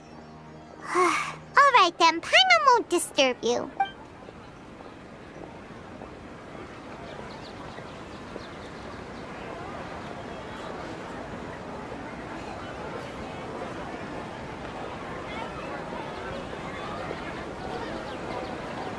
The dance of Sub-Zeros is about to begin. I'm going to go watch it. Okay. Why don't you go ahead, Dunyarzad? We still have some other stuff to do first. Okay then. See you later. Have you figured it out yet, Traveler? Time is ticking away! Awesome! What is it? Paimon wants to know! Oh, wait, no. Let's meet up with Nahida first. You can tell us both together.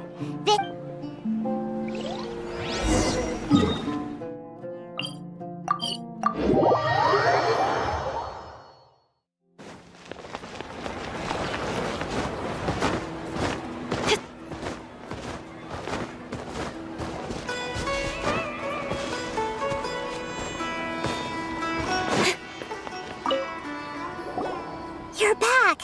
I've been waiting forever for you two. Judging by the looks on your faces, are you ready to take your Sub-Zero's exam and graduate from the festival?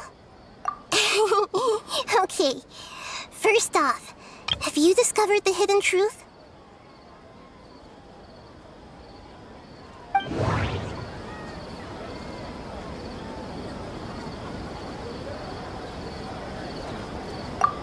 Okay, Nahida said, the Akasha relies on the power of a gnosis to operate, as it is the manifestation of the God of Wisdom's power. It compiles the wisdom of the entire populace, and it grants knowledge to the people. We've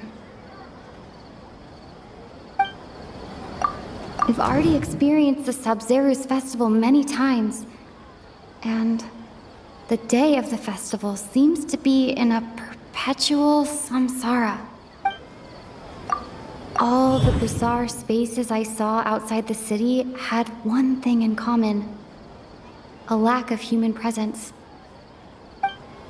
Those spaces remind me of dreams, like the one I had in the Avidia forest, except these have no sign of human presence. The moon, illusions, and lies. People in Sumeru don't dream. What a strange phenomenon.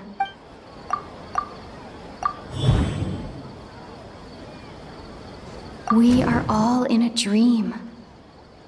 It isn't that the people of Sumeru don't dream. Rather, the Akasha is taking their dreams from them. People in Sumeru think they don't dream, but the truth is the Akasha steals their dreams without them knowing it. And those spaces with no human presence are stolen dreams without their host. That would explain why they sounded so weird when she was trying to describe them. So people in Sumeru do dream after all. In fact, we're all in one big dream together right now. Correct answer. Now, how did you conclude that the Akasha is capable of this? The Akasha relies on the power of a gnosis to operate. It is the manifestation of the God of Wisdom's power. It compiles the wisdom of the entire populace, and it grants knowledge to the people.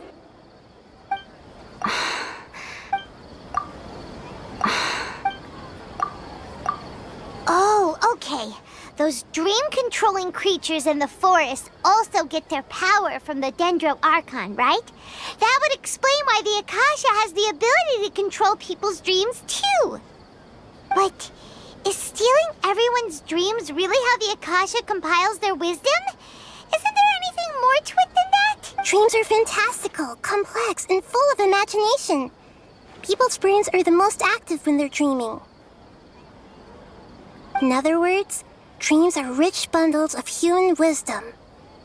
So, in other words, the complete opposite of how Hypatia understood it. Paimon remembers her saying that the sages think dreams are foolish delusions, and the fact that no one dreams is a blessing from Greater Lord Rukkhadevata. So it was all a dirty trick? The real story is that the sages from the Academia are using the Akasha to steal people's dreams for their own use, huh? Oh? By the sounds of it, you understand the current situation pretty well.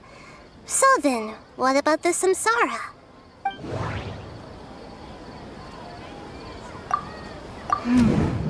The beep is a prompt tone for Akasha operations. We still hear it every night, even though we removed our Akasha terminals. Those spaces kept disappearing before my eyes. But as soon as that beep sounded, many more spaces materialized. Those dreamscapes kept vanishing. But as soon as that beep sounded, more new spaces appeared. Grand Sage said, go celebrate the birth of the... My mind feels exhausted, even though I haven't... We've already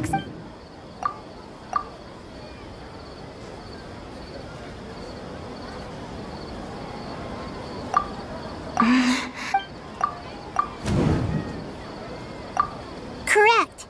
The Akasha is keeping each person's brain in a constant dream state, but also separating their consciousness from their own dream.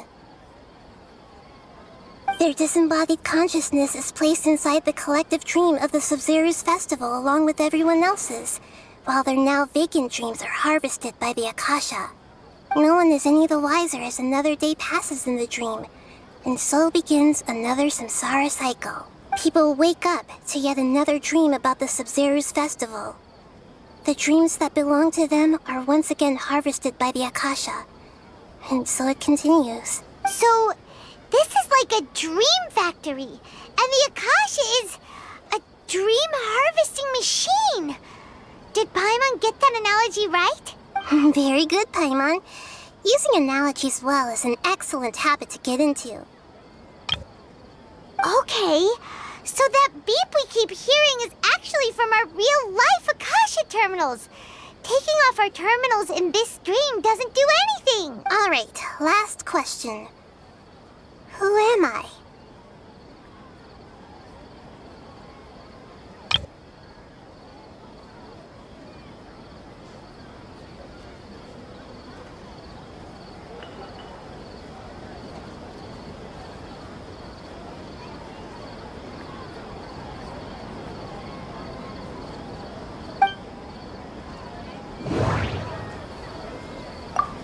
They say that alchemical divination is the Dendro Archon's divine revelation. So then, if Nahida has referred to herself as the moon... Now that I think about it, wasn't illusions a hint that we're all dreaming?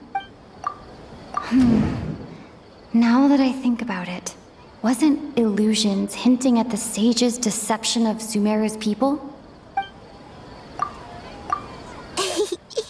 So you noticed. I thought that one would be the hardest question. That's why I put it last.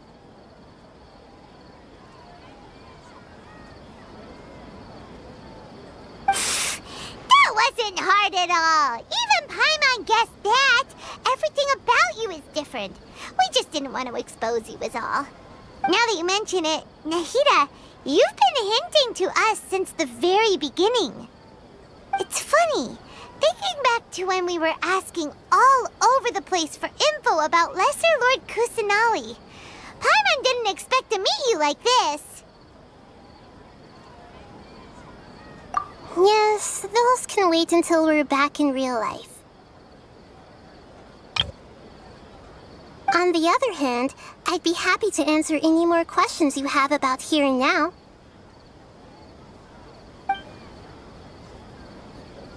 You asked me this question before. My answer was, it would literally blow your minds. Now that you know this is all a dream, this answer should hopefully make more sense. Have you heard the saying, don't wake a sleepwalker? Likewise, if someone suddenly had told you all this instead of you learning it on your own, your notion of reality and dream would be thrown into irreversible confusion. I couldn't expose you to that kind of risk. That's why I could only give you very subtle hints and some suggestions. Long story short, I'm really sorry I had to keep you guessing. Firstly, this dream we're in is completely based on reality. People have already experienced this Sumeru's festival, so it would be very difficult for them to find anything that strikes them as surreal. Secondly, you're probably wondering why people don't have any memories from earlier samsara, right? That's because people don't remember their dreams most of the time anyway. And in any case, their actual dreams are being taken away from them by the Akasha. So whenever they wake up in this dream of the Sumeru's festival, they don't remember anything from their previous identical dream. That reminds Paimon. Traveler had a dream when we were in the Avidia Forest, but couldn't see what it was about after waking up. Is that an example of what you mean? Yes. Only after receiving the blessing of Dendro can a person gain the Dendro element's dream-enhancing power. That explains the feelings of deja vu. Meanwhile, everyone else has no idea that they are in the Sumeru's festival samsara, while their dreams are stolen from them over and over again. Can humans really keep dreaming forever like this? Will it ever end? And if so, when? You might say your mental fatigue has already answered this question. Eventually, there's only so much that people can tolerate. Especially those whose health is compromised to begin with, like Dunyarzad. This relentless exploitation takes an even harder toll on them. People's lives are at stake here, and nobody knows a thing! We've got to put a stop to this!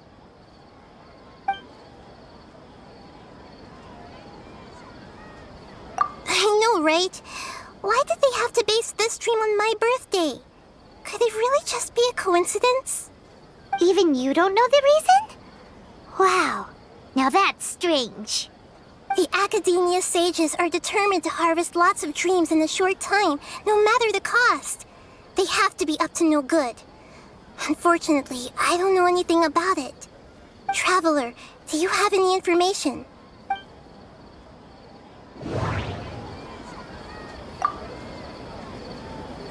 Those spaces remind me of dreams, like the one I had in the Avidia Forest. Except... Okay, Nahida said, the Akasha relies on the power of a gnosis to operate. Grand Sage said, go...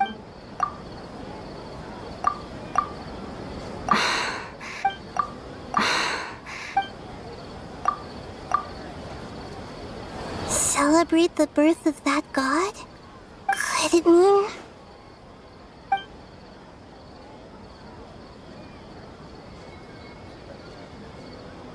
deceiving the people of Sumeru with no regard for their safety?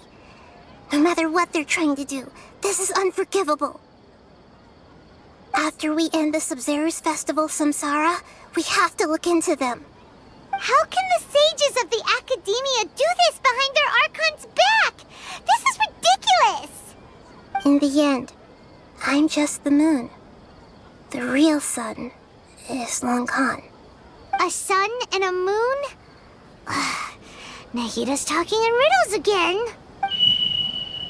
Oh, we're out of time today. I'll tell you how to break free of the samsara tomorrow. See you then.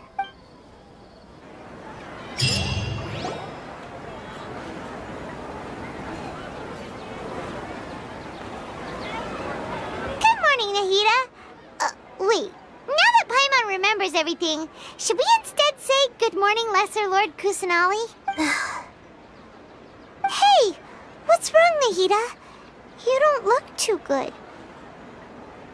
I'm afraid that what you're thinking right now is correct.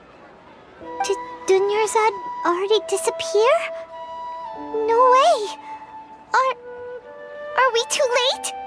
The real Dunyarzad's consciousness has indeed disappeared. It can no longer endure the constant dream harvesting. Paimon can't believe it. Wait, so what about that other Dunyarzad? Just what is she? Is she also going to disappear? She's actually something like a puppet, but not completely. The real Dunyarzad's consciousness could no longer keep playing her role in this dream, so another Dunyarzad appeared to replace her in the dream. Just like the grass and the trees, that Dunyarzad is just a building block of the dream that helps to keep it going. But personality-wise, she's nothing like the real Dunyarzad. Puppets are stiff and can't copy a living person's vitality.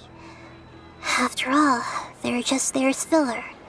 You know, speaking of which, the old Dunyarzad might not have been too different from a puppet. Dunyarzad truly believed that she met you within her consciousness, and it was you who inspired her. So you do remember her after all. Yes. Back then, her family was overly protective of her. No one cared about her personality or thoughts. It was as if she only lived to stall her Elazar. I just gave her a little wisdom so she could look at life in a new way, so that she could be her own person. But even so, she's still...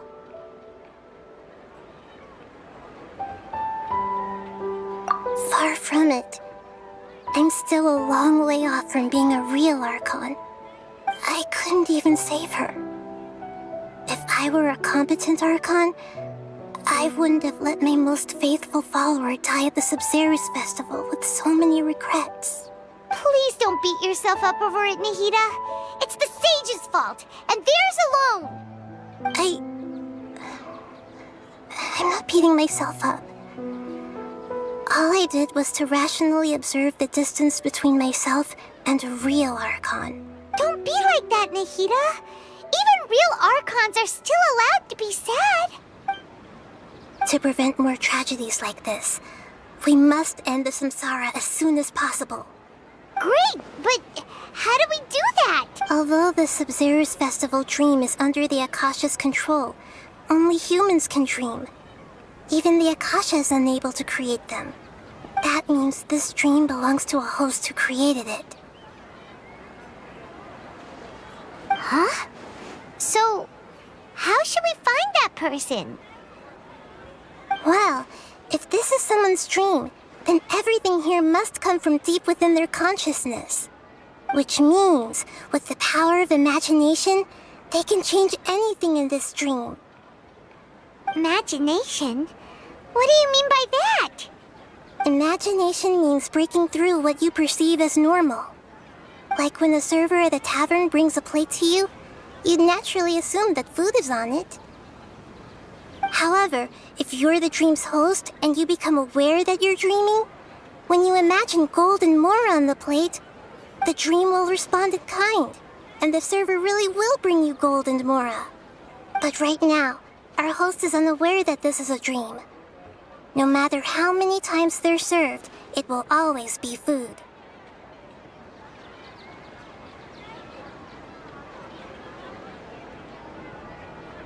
Find some way to make that person realize that they're dreaming.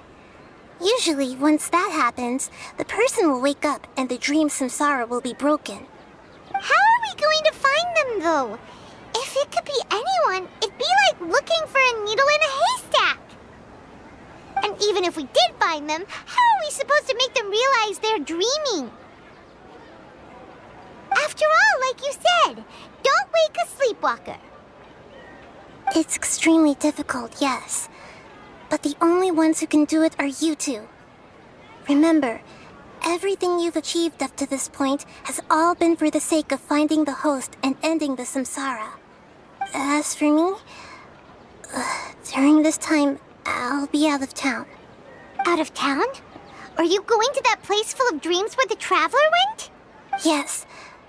I want to try something. There must still be a small wisp of possibility. Hurry and go. Dreams are supposed to be fantastical, romantic, and full of pleasant surprises. Unnecessary things like this samsara need to end. Paimon's still a little upset that we've come this far only for Dunyarzad to... She was such a good person, with such a simple wish. But fate was against her. Yeah, saving Dunyarzad is what kept us going this whole time. But we mustn't lose hope, Traveler. Dunyarzad would definitely want to see us save everyone else. So let's break the samsara for her sake. Paimon's wondering, do you think the sages would get one of their own to be the host of this stream? Feels like it would be easier to control it that way, no?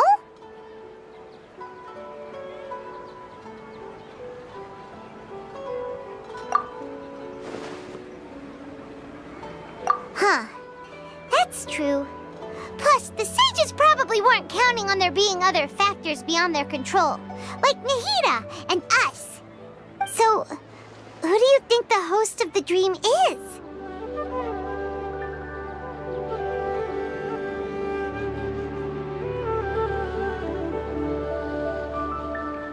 Oh, that would make sense!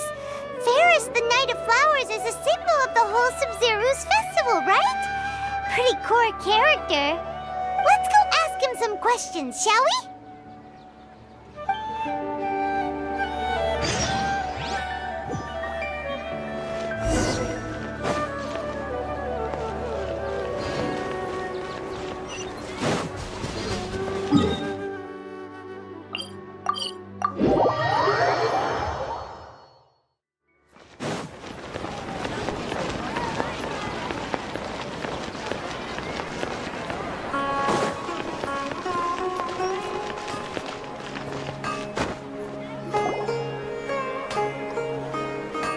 You're back.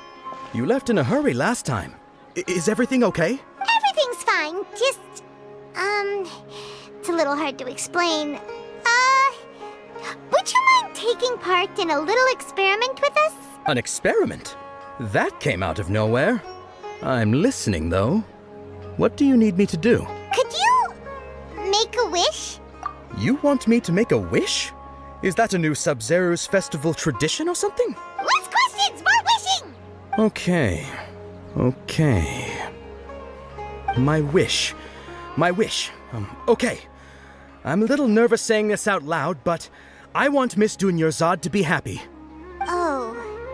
I noticed earlier that she looked a bit down, and she wasn't really talking to anyone.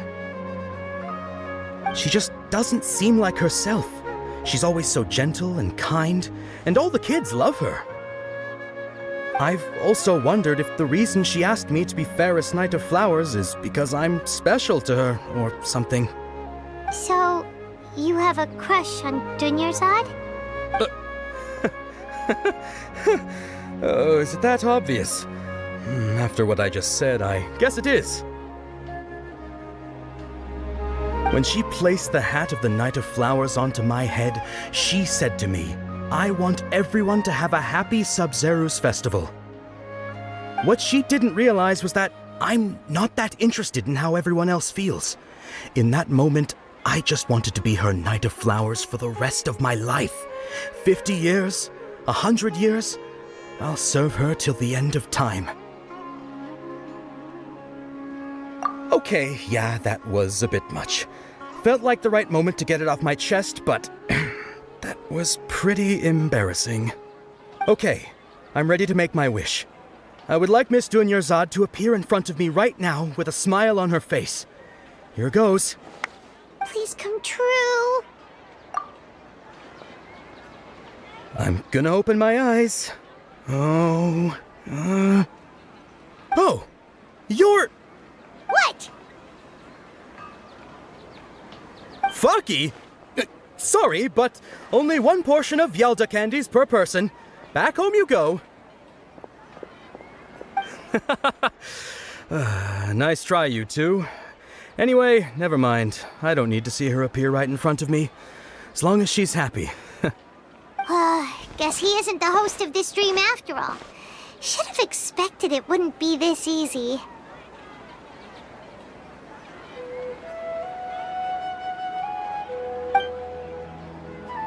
It seems like everyone who knows Dunyarzad loves her, but none of them has any idea that she... My lady, step back. That sounds like Dia! Oh, right. This is when Dunyarzad bumps into the kidnappers.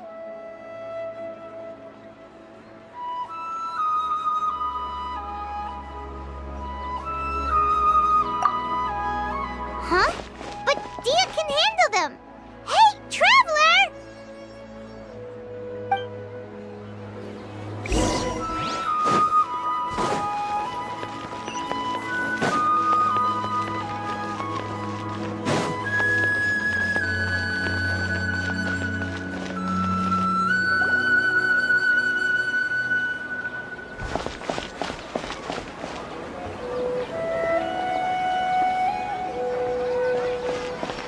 Oh, it's you. Great timing. Please take...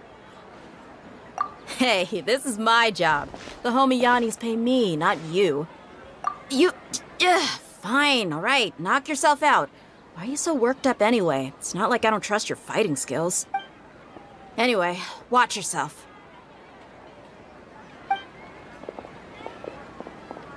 So you got yourself some backup.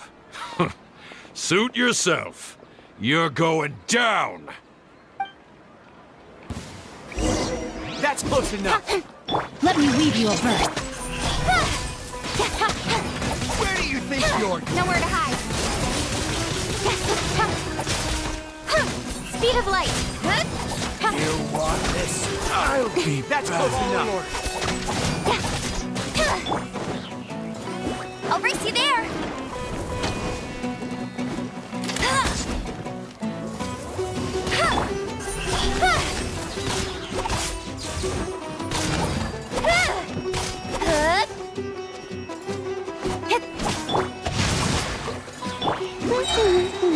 Take that!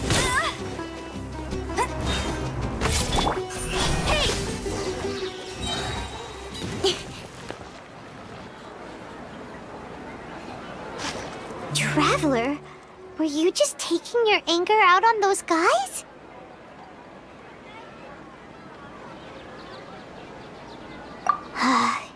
You and Nahida both. Dunyarzad wouldn't want to see you two like this. Oh, and speaking of her, Paimon just remembered something. Remember how during the first Sub-Zero's festival, before the Samsara started, we came here with Dunyarzad because she wanted to pick something up? She said it was because she had forgotten something. Okay, so Paimon's memory is working so far. Anyway, Paimon also remembers that she is staying somewhere around here. She pointed it out to us the night before the Sub-Zero's festival. Yeah, even if it's only a tiny clue, it'll probably still help us more than this needle in a haystack search. This is the place! It's rude to enter other people's spaces without permission, but desperate times call for desperate measures! Hey, the windows are unlocked! Okay, Paimon's gonna take a peek inside.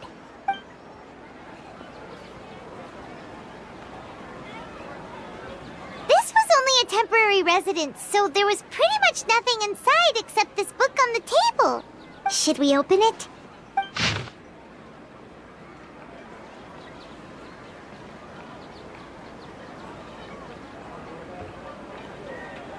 Wow.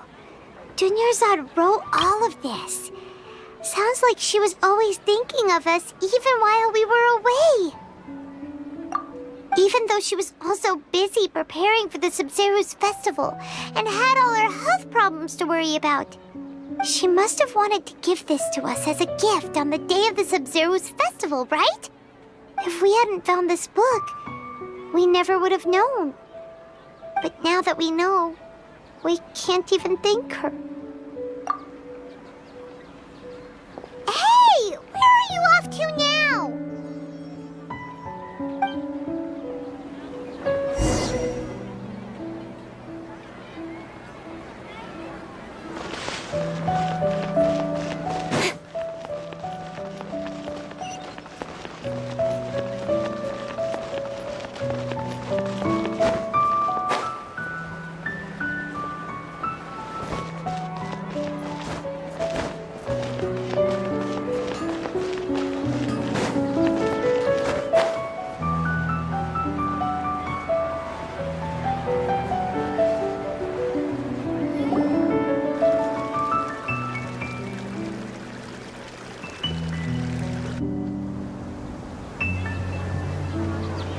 It's Dunyarzad's puppet.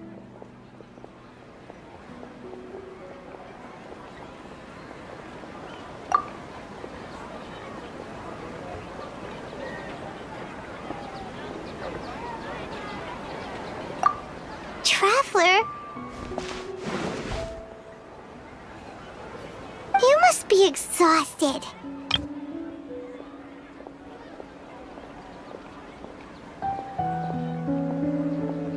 Come to think of it, we've been stuck in this place for a really, really long time.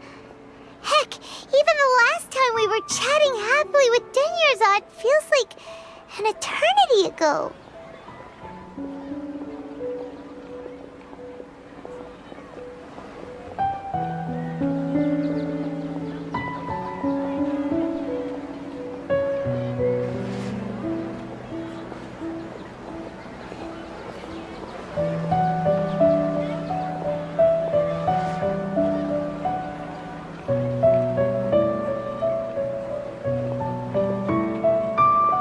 Paimon still remembers when we were sitting here, and the way her eyes sparkled when she talked about Nilu's Dance of Sub-Zeros. There will always be frustrations in life, but I know that the point of living is not to leave behind any regrets.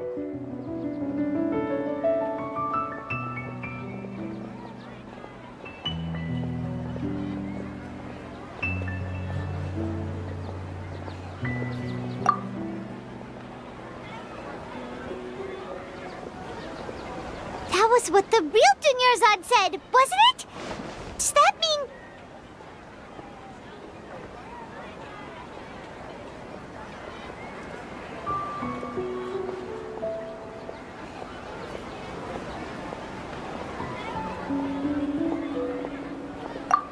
Yes, Traveler. What is it? Oh, so she's still just a puppet. But just now, how come... What? Where are we going this time?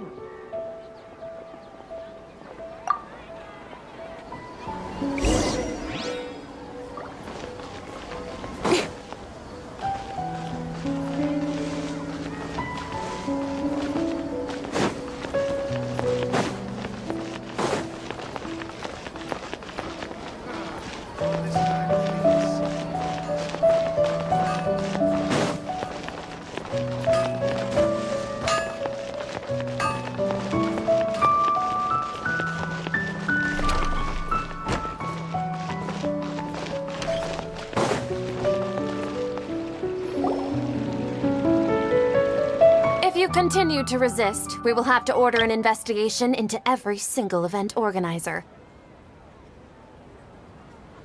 The Grand Sage has already granted you much leniency.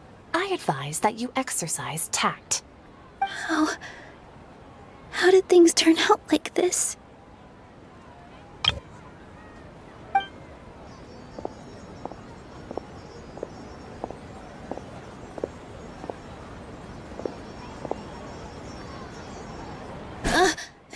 Traveler? You don't have to get involved. He's a sage from the Academia. I don't want to drag you into this. Traveler? Traveler? What the heck are you doing? If you get arrested by the Academia, that's another day gone to waste!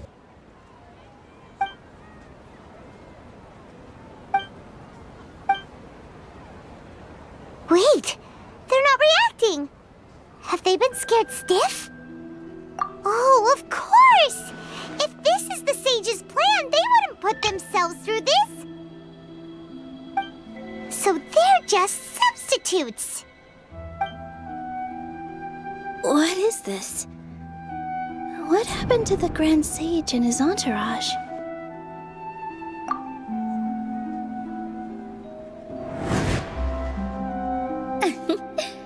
Like I said, they symbolize the goddess of flowers. It's just a shame that all the real Patisaras went extinct after her death. Yes. The Greater Lord brought forth new Patisaras in memory of the goddess of flowers. But she ultimately could never truly replicate that beautiful shade of purple.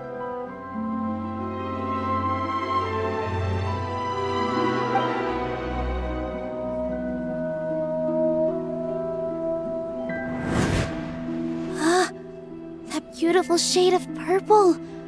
Aren't these flowers real Patisaras? Just like the ones from the legend?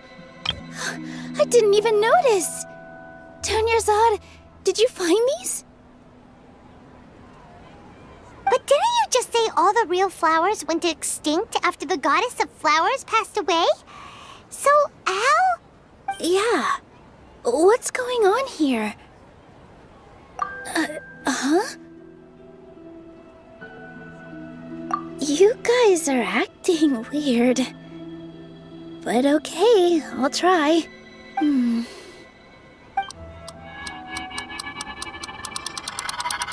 Hey!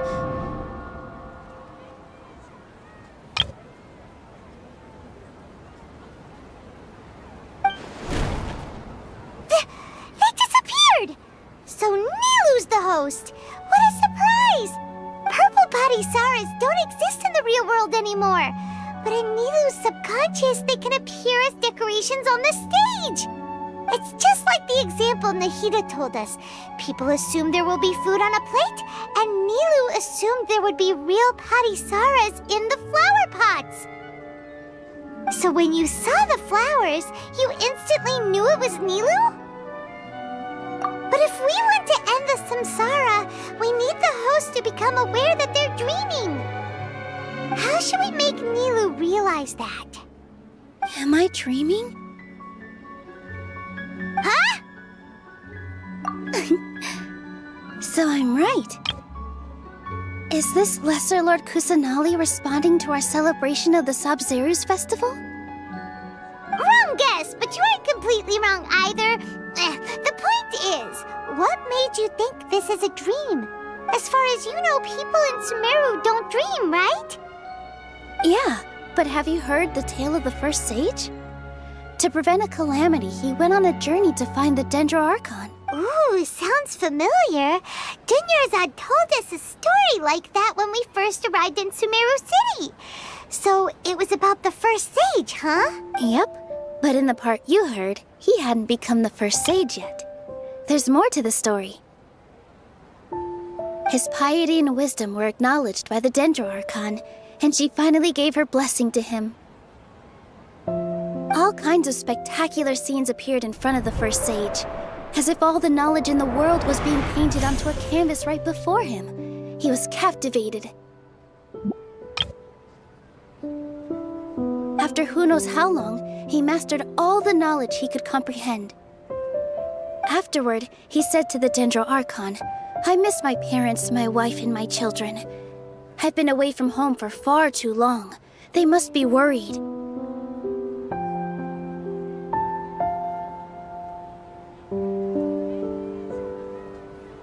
The Dendro Archon smiled. The next second, the sage found himself lying in his bed, as if he had just woken up from a dream. His wife, lying next to him, said, "You're off to search for the Dendro Archon today, aren't you?" Have a safe journey, my love. In the end, the first sage took care of many disasters in Sumeru City and founded the Academia. What a happy ending. So, the first sage was dreaming ever since the beginning of the story? He never went on his journey? Yes, but his faith and determination were conveyed to the Dendro Archon, so she blessed him in the form of a dream.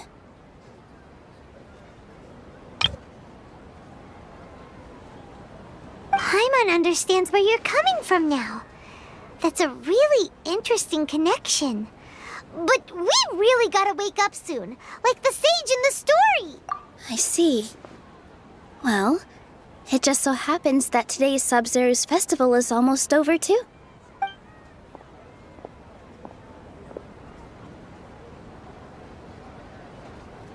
Since we're in a dream, let's make this final dance of Sub-Zero's as beautiful as we can.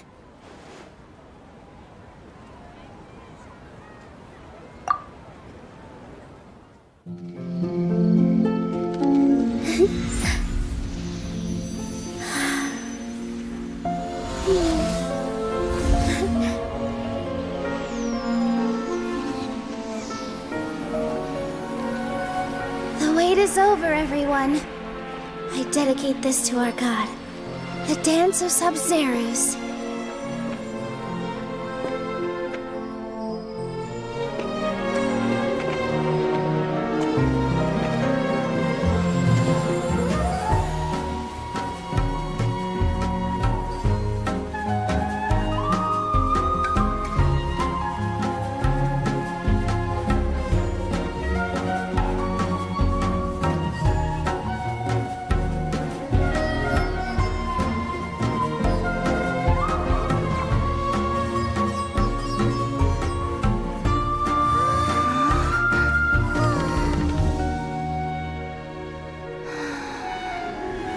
I'd be lying if I said I had no regrets.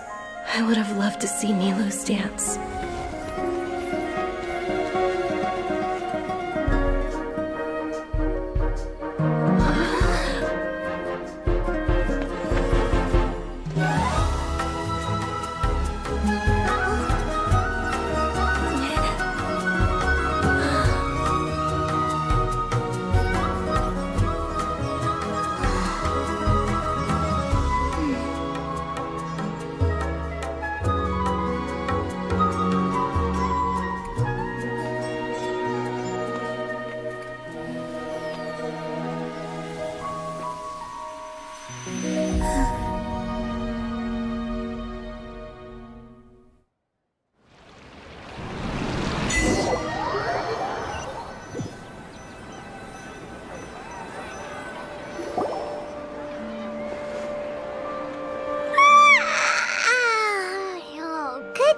Traveler. Oh, Paimon feels like she's been asleep for the longest time. Paimon's head feels super heavy. Did we oversleep? Do you even remember going to sleep last night? Paimon thinks it was after the Sub-Zero's festival. The Sub-Zero's festival! Have we finally escaped from the Sub-Zero Samsara? Quick! Take off your Akasha terminal!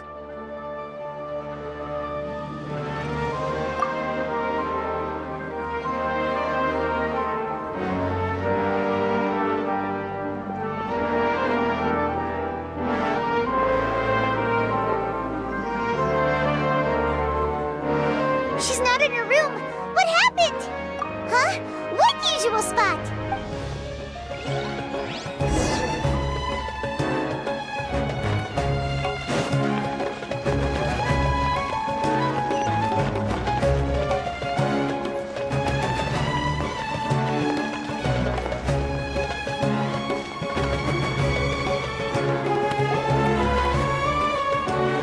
Well done, Traveler and Paimon.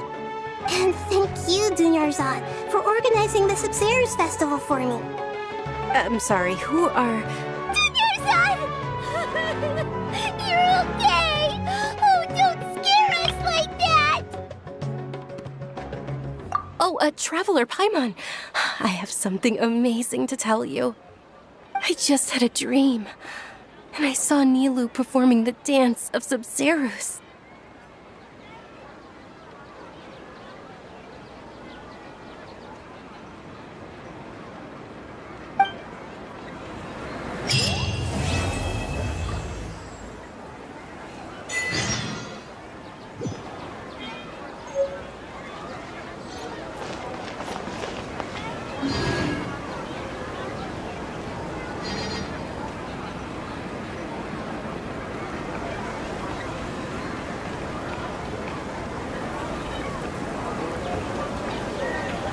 I'm all for work-life balance, but I think this is pushing it.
In adventuring, as in business, you always have to seize the opportunity while it's there.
Something you wish to report? I don't think for any...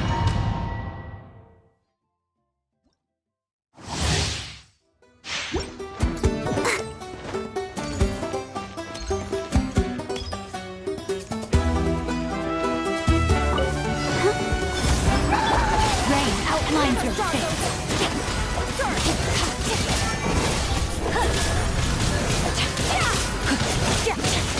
Witness the power of Gugwa.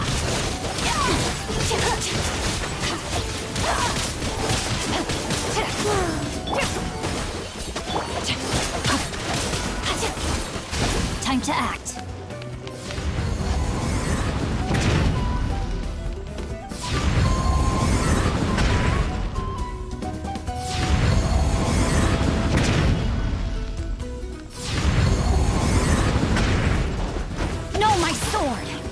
Let's dance! Mine to wield.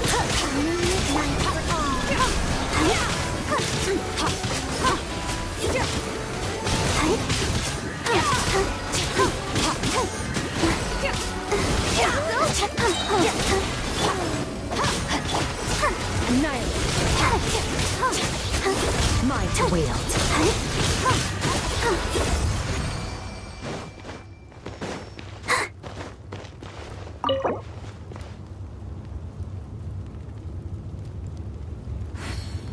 Nights look so cool.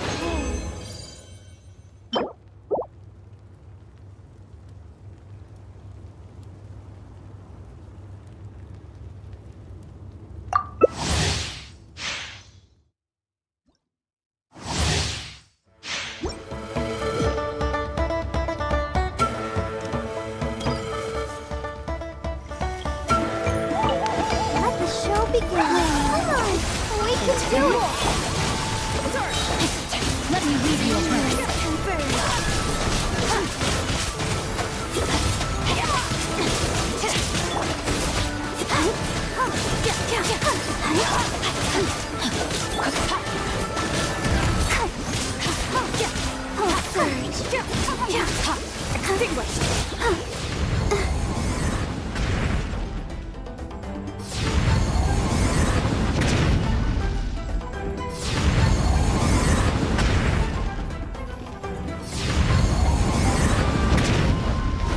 Protect us. Rain outlines your fate. Mine to wield.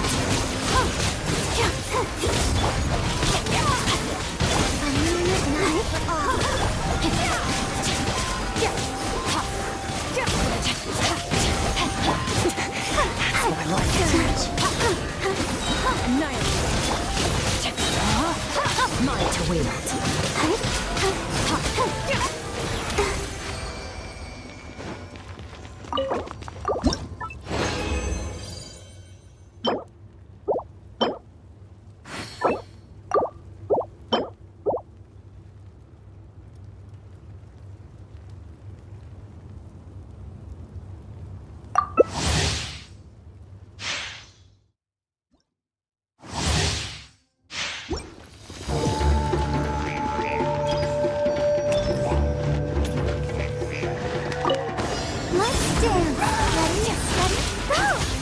Witness the power of Gugwa.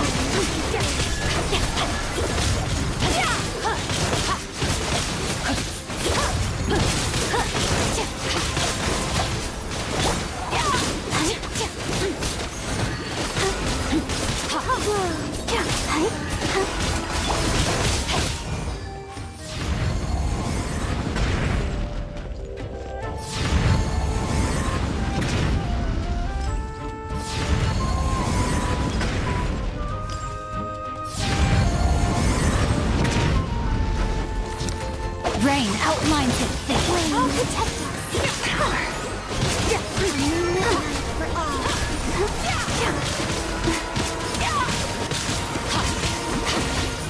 So far, let me lead you a verse.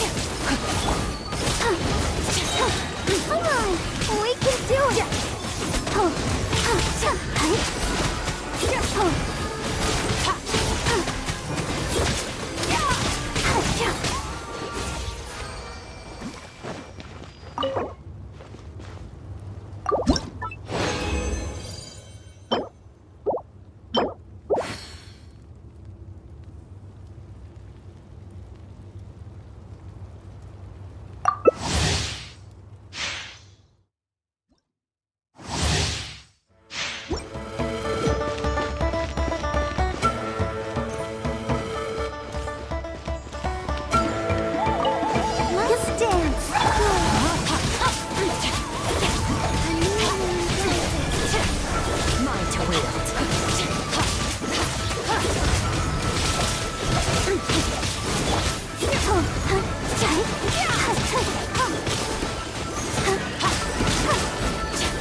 Let the show be. No, my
Outlines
your fate.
best to take...